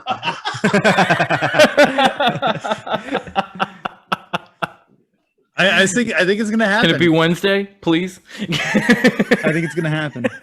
Hey, that'd be hilarious if that does happen. That'd be awesome. I'd love it. But yeah, it was a tremendous end to a tremendous show. That's all I got. That's probably more than I should have said, but I want to hear what Tess thoughts now because he mentioned earlier that AEW stepping back. So give us your thoughts, Godfather. AEW did fan service right last night. Right? Yeah. Absolutely. I worry that this is the beginning of NWO season in WCW because that was the beginning of the end. I don't want it to be the end. Like everyone always says, you shit all over AEW. You're WWE, Mark. I'm like, have you ever heard me talk about WWE? Jesus Christ. Right. Like, no, you only know half the story. Right. Like, no, I shit all over everybody because it's my job. Okay, shut up. I've said that on my own show so many times. Like, do you see any promotional letters around me? Or all you see is TRWT. That's who I mark out for. That's who I put on. That's right. That's right. I'll bash anyone. I don't give a fuck. That's right. When I had this fucking flag behind me, and Ring of Honor had all that shit going on with Joey Mercury, and I'm like, Ring of Honor, if this is true, you need to back the fuck up, right? Like I don't give a shit. But what I'll say is I think that they took 2 steps backwards to take a step forwards, right? Because now it's the same problem they've had for the last several months. They have too much talent and not enough airtime. And now they're adding people that they have to put on TV, right? Yeah. They have to put Daniel Bryan on TV. They have to put CM Punk on TV. They have to put Adam Cole on TV. And where does that TV time go for those people that have been working their asses off to build the company so they can make the revenue to pay these people? You know? And so true to a point, yeah, true. It'll balance out eventually if they do it right. But how many times do we see promoters get it fucking wrong? That's true. That's true. Most of the time they get it wrong. Yeah. So that's my fear. And I don't want it to be true, but it's my fear. Now, that being said, this is a fucking great end of the show. Yeah. Right? like if you're looking at the context of the show, you're like, God damn, this was worth $50. It's like, it was perfect. Does the BR app have a tip jar so I can drop a little extra? Right? Like, oh my God, it was fantastic. It was a fantastic ending. Who didn't mark out? If you're a fan of this industry and you didn't mark out last night at the end of that show, then you need to check your goddamn pulse, motherfuckers. Yeah. I almost cried, by the way, not because of the hot sauce, because Bryan Danielson showed up. So that I'm a fan of Bryan Danielson. Plus the hot sauce. If you're not on, Yeah. let's be really real. If you're not on Vince McMahon's payroll and you didn't mark out for that ending, something's wrong with you. Fuck, the people on Vince McMahon's payroll were marking out for it. Right? Oh, yeah. Because They he were was all over so social more. media. They were all over social media. I Oh my know. god! Everybody posted. That's the locker room's way of saying "fuck you" to Vince. By the way, It really is. I'm not gonna say who or where I may have heard that from, but what I will say is that's the locker room's way of saying "fuck you" to Vince McMahon, because they are they're commenting on everyone else's shit and saying how much they just love wrestling. I love wrestling. Wrestling is so awesome. And here, that's a word that he still fucking has banned on television. Yep. So that's where, the only one who doesn't do it is Sasha Banks, and she thanks him every fucking day. Maybe she's got the new Shawn Michaels deal. I don't know. It could be anything. Yeah, that could be that. Possibly. Possibly. So Tony, I know you're a young, and if you don't know what the Shawn Michaels deal is, maybe you need to go do some homework, bud. Sasha lost her smile before SummerSlam, I'm guessing. We saw the next episode of Classic Match Classroom. That was Brett beautiful. versus Austin, 97. That was beautiful. I love Fantastic. It. I fucking Boom love goes it. the dynamite. Fantastic. Oh, I'm fucking dead. And I got my plug in. That's Hollywood, Wow. baby. Wow. Take it away, Hollywood. Fucking Hollywood, man. I just want to squeeze him and go, the fucking kid. Yeah. Hey, the fucking kid. Oh, Tony's man. gonna be sitting there like, well, how the fuck do you smell this bad? Like, Jesus. Oh man. As far as the match, I really they did the table spot, which I thought was nice, and then I kind of dipped out because I was also falling asleep because it was 11:30 by this point, so I was very tired. But it was okay. How old are you? No, I'm kidding. I was going to say, he sounds like he's my age. Hey man, I got school the next day. I have school the next day right now. Let's go. Yeah, I like the Rampage match better. I think just because the crowd was hotter for it, and a lot of other stuff. But the match was okay. I think I was more just okay, I have to stay awake because there's something that's going to happen after this. And I was so proud of myself because I predicted on that Hanging with the Tavern video, word for word, that Adam Cole debut. I said, because I always like to do, I said on the Tavern, I was like, I always like to do my crazy outlandish booking, and I haven't done it yet, so I'm going to do it right here. And they were like, here we go. I was like, hear me out. Ready? Omega wins, and then the whole Elite comes out and beats down on Christian. I didn't get the Jungle Boy and all that part right, but whatever. And then Adam Cole comes out. They do the stare down, and then Adam Cole super kicks. I predicted Christian. It was actually Jungle Boy. And then I predicted that they were going to stand tall at the end of All Out. So once I saw Cole out, I was like, I'm a fucking genius. I am a genius. I am going to get so much clout from the Tavern. This is amazing. That's why you're the And prodigy. then He's a genius like Wile E. Coyote was a genius. right. And then the Roadrunner came out. And then Omega got on the mic, and I was like, fuck, never mind. And then I was just waiting for what was gonna happen. And then, like Dom said, that music hit. And like I said earlier in the show, me and my dad just looked at each other like, what? Because we just saw Daniel Bryan at WrestleMania in the main event. So now we see him here with his ponytail and his beautiful theme song, which I guarantee will be the #1 song in clubs next week, just because of how vibey it is. I was shaking my ass to it. It was a great song. Come on now. Brian just looking like a vegan samurai warrior, man. Just, fuck. was great. That's fucking epic. I just saw I a see you meme. through with your claymore. I got a katana. Ching! I just saw a meme on Twitter that was like 2 pictures. One was Adam Cole's new shirt, and it's like shop now at AEWshop.com, whatever. And then next to it was a Daniel Bryan shirt, but it was just a white t-shirt, and it says shop now at AEWshop.com, which I thought was great. That shit would break pro wrestling tees too. Dude, honestly, it fucking would. Yeah, has to be one of the most impactful final moments of a pay-per-view I've seen, and be it I haven't seen a lot of them, but out of the 10 years, the decade, a little bit more that I've watched, like I said, it was WrestleMania 30 and it's this show, and it's just for this ending alone made the pay-per-view. I was really hoping that I was going to get to see Daniel Bryan at Arthur Ashe, and they were just going to hold on with Cole, but like, this made this pay-per-view so much better with the both of them that I was happy that it happened. I think I was more surprised for Cole just because, one, you know, the rumor was going around that Bryan was confirmed for All Out. And once I saw that, I'm like, fuck, well, now I'm not like surprised anymore. But then just everything, Cole being so recent. And, you know, like we were just saying before, he already has a theme song. He already has the t-shirt. It was so soon.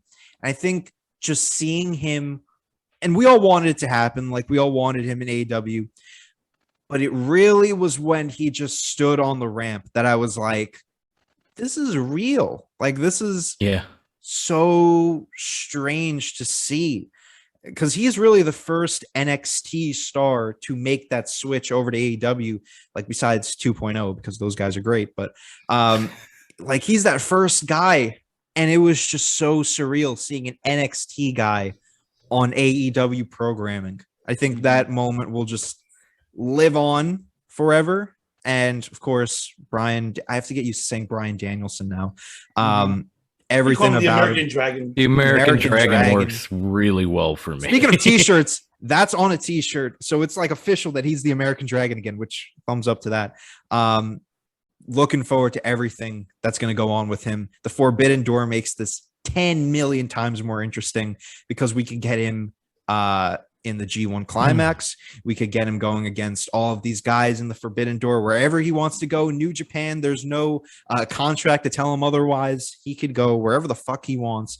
And, you know, I keep mentioning this post-show press conference, but I feel like it was so interesting that the main quote that I got from Bryan's part was that CM Punk's here to really help a lot of the younger guys. I'm here to just kick their fucking heads in. I was like, perfect, literally perfect. I want to see Bryan Danielson go against everyone from Kenny Omega to Daniel Garcia and everyone in New Japan. Just everyone, let him just go at it. Put him on Dynamite every week and just have him in a match. And I guarantee you, this is amazing. This is one of the most amazing signings that they could bring in. And this moment's going to go down in history as one of the moments. If AEW does succeed in being not, you know, bigger than WWE, but like this threat of a company, this is going to be the night where it's like, where were you when AEW became this big of a company? You know what I mean? Yeah. So lots of people are comparing it to Bash to the Beach. You see, the only thing with Bash to the Beach is that Hogan, Nash, and Hall, you can't compare that because it's so soon. You need to see where this leads because they had a huge impact on WCW for those next few years and it helped them a lot. So you need to wait for Cole, Punk, and Bryan to really have that impact. Star power and name alone, sure, but like, I'm saying as a launching off point, people are exactly. Yeah. But like I saw like Cult, you know, like even Punk was saying like this is just as equal to it, and like as a launching point, yeah, but like it's Hogan, Nash, and Hall. We're talking in WCW. Like that moment is, I wasn't even born. I wasn't even a thought yet for that. Oh Jesus, that you just moment broke my heart. You and me both, bro. Jesus Christ. But yeah, like we might have to give that a little bit. But fucking best pay-per-view in AEW's history, one of the best of all time For sure. Oh, for sure. And I know. Look, they've been saying it for quite some time. They've been saying, okay, that WWE has 30 plus already ahead, and AEW already has 2 years going on 3. But I mean, come on, rumor your window now happened this morning. I mean, happened that Vince made a call like, "Hey, text, I need a creative meeting emergency." Like, if it is true, then I mean, yeah, now you should be shitting bricks. And Vince wasn't even at Raw tonight. No. So what tells you about that emergency that he wasn't even there and Bruce had to run the show? Probably mad. He was probably mad, like, son of a bitch. He was mad before this. He was like ripping up Raw scripts and freaking out. He was probably just on the He's call. been doing that for 20 years. Yeah, He's exactly. been doing it for 20 years. It doesn't mean anything. Okay, fair enough. Yeah. Nothing at that Just trying to meeting get the context. was nothing on that meeting was discussed as far as creative. It was just him on the call with like Bruce and all of them, just like, this is your fucking fault. This isn't even AEW's fault. I blame all of you. Fuck you all. I'm not even gonna be at the show tonight, damn it. And then just hung up the phone. That was it. That was the whole meeting. That's probably that's probably the whole meeting. But I mean, I'm living. Okay, to get to the point where Ted was saying about they're kind of backtracking. I would say no. I think for bringing these two talents will help develop the younger roster. Yes, I get the point that I understand the point that they're taking away from TV time from their future stars, but not necessarily though. I mean, not only that, even though with AEW, saturated with so much, talent in the roster, but they have the opportunity, and also depending on our network itself too. Okay, this Wednesday we can feature these matches. The following Wednesday we can feature these other matches. It's like a rotating schedule. Exactly. But and it makes people, repetitive. It makes certain wrestlers like special to see because you don't see them every week. I think that's a problem with the brand split is that you see everyone every week. Whereas it kind of keeps the television fresh too. Right. If you're using that like rotation. Exactly. Yeah. That's why I feel that with them being added, I don't see it would affect much. I mean, by far, we said this before, the future stars of AEW who are going to lead the charge is MJF, Darby Allin, Jungle Boy.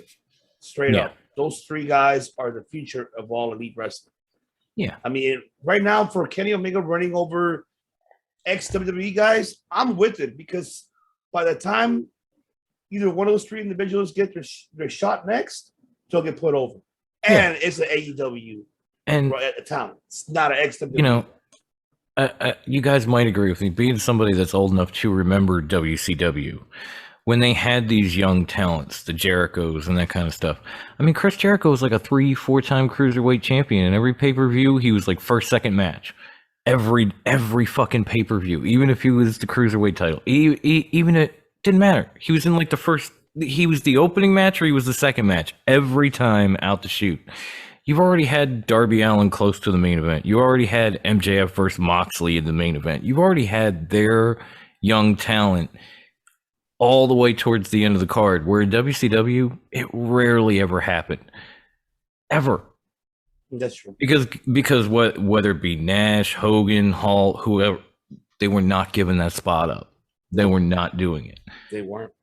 And WCW or the powers that be were not going to make them do it. But it's already happening in AEW. I listen, and that gives me hope. It gives me hope too, and that's why I go back to saying I hope that it doesn't happen that way. But it scares me because it looks really, really similar. And my mom and dad raised me to know that if it looks like shit and it smells like shit, it's probably gonna taste like shit because it's shit. That's what I mean. When you see it differentiate like that, where all of a sudden, like, these young guys, they've been in main events already. Where in WCW, that was just not a thing. It could be bear shit as opposed to dog shit. You have to. But let's be honest, the only young talent in a main event in WCW was technically Goldberg because he had just debuted. So if you want to call him young talent, then he was in the main event. Outside of that, it was the Stings, it was Nash, it was Hogan, Hall, Roddy Piper, the Ultimate Warrior. It was Scotty, you had Booker, you had DDP. Towards the end. Yeah, that was like 2000 Booker T, DDP. DDP, And even they were getting squashed by late Big 90s. Papa Pump. So Yeah, but Scotty wasn't a singles person in WWE. No, he never was. He was You can't tag put team. that juju. You can't put that juju on him. He built that shit up in WCW. yeah, that's Look what at I was the talking about. In WCW, it was like they had Booker, they had DDP towards Yeah. the end, but Big even Show, those guys were getting won. their ass kicked by Big Papa Pump. Yeah, the Giant. He was world heavyweight champion. He was one of the youngest world heavyweight champions ever. Yeah. Okay. So, but I mean, we can go on and on for days. It's 11:30 at night, and I got to be Very up true. for 6 hours. So, But yes. Yeah. But there you have it, ladies and gentlemen. I want to go ahead and thank my brothers here for joining us this evening for recapping AEW All Out. And of course, we will have to wait to see what happens on Dynamite and Rampage and moving forward. I think all of us are excited of what Tony Khan and AEW will be doing in the future. And I'm excited because now we got the American Dragon. It's everything's into place. Just give me the American Dragon and Suzuki, and I'm happy with that. Give me that match. I just want that match. I want to know. Agreed. Shit, I want to know. fair enough. Fair Agreed. enough. But before I let you guys go, once again, shout out your socials. Let them know where can they find you. So I'll go with you, Young Hollywood. Tony, take it away, bro. Young Hollywood in the building. Just to plug myself real quick. Look, I'm not going to plug myself this time around. I want to actually plug 2 other accounts that I'm associated with because I'm doing a lot more work with them than I am doing on my own podcast because I love collaborating with them and everyone so much. Number 1, Turnbuckle Tavern. Those guys are on fire. They post damn near close every day. It's some amazing content with the Chads and OG Fig Kid, Mike Belcaster, Boney Khan. All of them are some amazing content creators. And even though Hollywood Young Tony is in a heated rivalry with them, fuck the tavern. But, Young Anthony is very appreciative of my time over there. And we're building up something special there. So definitely check them out. And if I could, take off the Hollywood gimmick for a minute, just so I could plug this last one. I'm back. Don't worry. So the logo behind me has to be one of the best projects that I've worked on in my entire podcasting short career, with a year now, but whatever.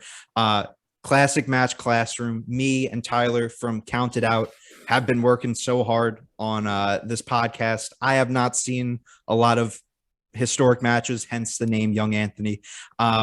So he's shown me a lot of these classic matches. I'm talking about it for the first time with him, and it's just an overall really great show. We just posted our first episode, like I mentioned earlier on, Survivor Series 96, Austin versus Hart. Next week, we're carrying on with Austin versus Hart at WrestleMania 13, which was a very, very good match. You can find us at the Classic Match Classroom on Instagram, CM Classroom on Twitter. Just type in Classic Match Classroom on YouTube and you'll find us. We're doing some really cool stuff over here. And I hope that you guys check it out because I'm really proud of it. This has to be one of the most proud things that I've worked on. So I hope that you guys enjoy. And Awesome. Ivan, thank you so much for having me on. It's great chopping you up with you guys as always. Man, it's we're family, of course. We got to talk. We all need to be like, oh, this is what's going on. It's like that. Don't want to compare it to chicks, but it's more like, oh, you want to just gossip about what's going on. And it's like, that's just how it is. But that's how much we're pro wrestling fans for sure.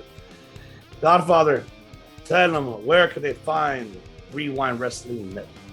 All right, so my friends, you can find us on Twitter, on Instagram, and on Facebook at Rewind Podcast, WREWIND We don't have Snapchat because Snapchat is Instagram for people who can't read. Look us up on YouTube. We've got a ton of content dropping. We're in a spot where we're dropping damn near every day. Today we dropped the vlog from our trip to Nashville. If you haven't checked that out yet, go and check it out. It's I gotta see that. It's a whole bunch of us being stupid as shit, but it's a whole lot of fun. You get to hear me on the call a little bit. I spliced in some stuff from CCW with me on the call in the video a little bit. Go check it out. Ivy's debut footage a little bit is in there, and me basically telling Amy to learn how to referee. So go check that out. Go check out Coastal Championship Wrestling at ccwrestlingfl.com and check out their YouTube page at Alive Wrestling. We are proud to be partnering with the last territory, Coastal Championship Wrestling, and yeah, I mean, go follow all the people on the network. You got Slash Arbiter, you've got OG Phil, Ivy, Ref Amy, or Ref Dick as we call her, and cuz, you know, we're all here for it. We do everything we can, and we're super excited to be a part of the league fam. Hopefully we're showing that and embracing jumping on these collabs whenever we can. And Ivan, Professor X, thank you so much for having us, brother. Thank you, brother. Thank you, brother. Now, of course, my other brother from another mother, the South Philly Cycle himself. Where can they find Top Rope Wrestling? Talk. Oh, man. Well, first and foremost, again, thank you, Ivan. I always love coming on this show with you, and thank you to Anthony and of course Ted for just putting the fuck up with me, because I know. I'm aware. And I appreciate it. You can check us out on social media at Facebook. You can find us at Top Rope Wrestling Talk. You'll see our community group and our podcast page. Invite yourself. It's a whole ton of fun. I will highly recommend it. The memes are fantastic. The memes, and a lot of those are made by me. So if you enjoy them, you enjoy a big steaming pile of me. You can find us on Twitter at TopRopeWT. You can find us on Instagram, thanks to Bruce, at top_rope_wrestling_talk. You can catch us on YouTube at TRWT, / Fox Den John, where you can actually see our last episode with the wonderful women of the Rewind Wrestling Network. We had Ivy and Ref Amy, who I was calling Thick Mama Ref, on the show to Yes. We talked about Ivy's debut. We talked about the upcoming All Out show. We had a ton of fun. I enjoyed it. Oh, thank you. And if you want to check us out as far as audio podcast, just go to anchor.fm/TRWT. You will find our platforms there, which is pretty much everywhere podcasts are enjoyed. And come cop some merch at trwtmerch.threadless.com. We have a ton of stuff. I'm going to be adding some new logos and a few other things this week once I get some free time, because my son's finally going back to fucking school. Shit, I forgot to plug merch. God damn you, Dom. Oh, that's easy. Go to What a Maneuver. There you go. Go to What a Maneuver. That is right. Get your Ivy fan shirt, get your OG shirt, your Ref Amy shirt, your Tyler ticker. Yes! See? It's catching on. See? It's a thing. I got you. Thank you, man. You can tell I watch and I've listened to this stuff on my own show, so now it's just in there. That's right. Thank you, brother. That's awesome. My pleasure, homie. I love it. Wu-Tang, baby. That's right. Wu-Tang. Wu-Tang! That's right. Well, once again, ladies and gentlemen, thank you so much for tuning in. And yes, follow our family here on their YouTube channel or the audio platforms, and they bring out the best pro wrestling content for you all to listen or to watch. So once again, thank you all for tuning in here at the League of Extraordinary Podcast.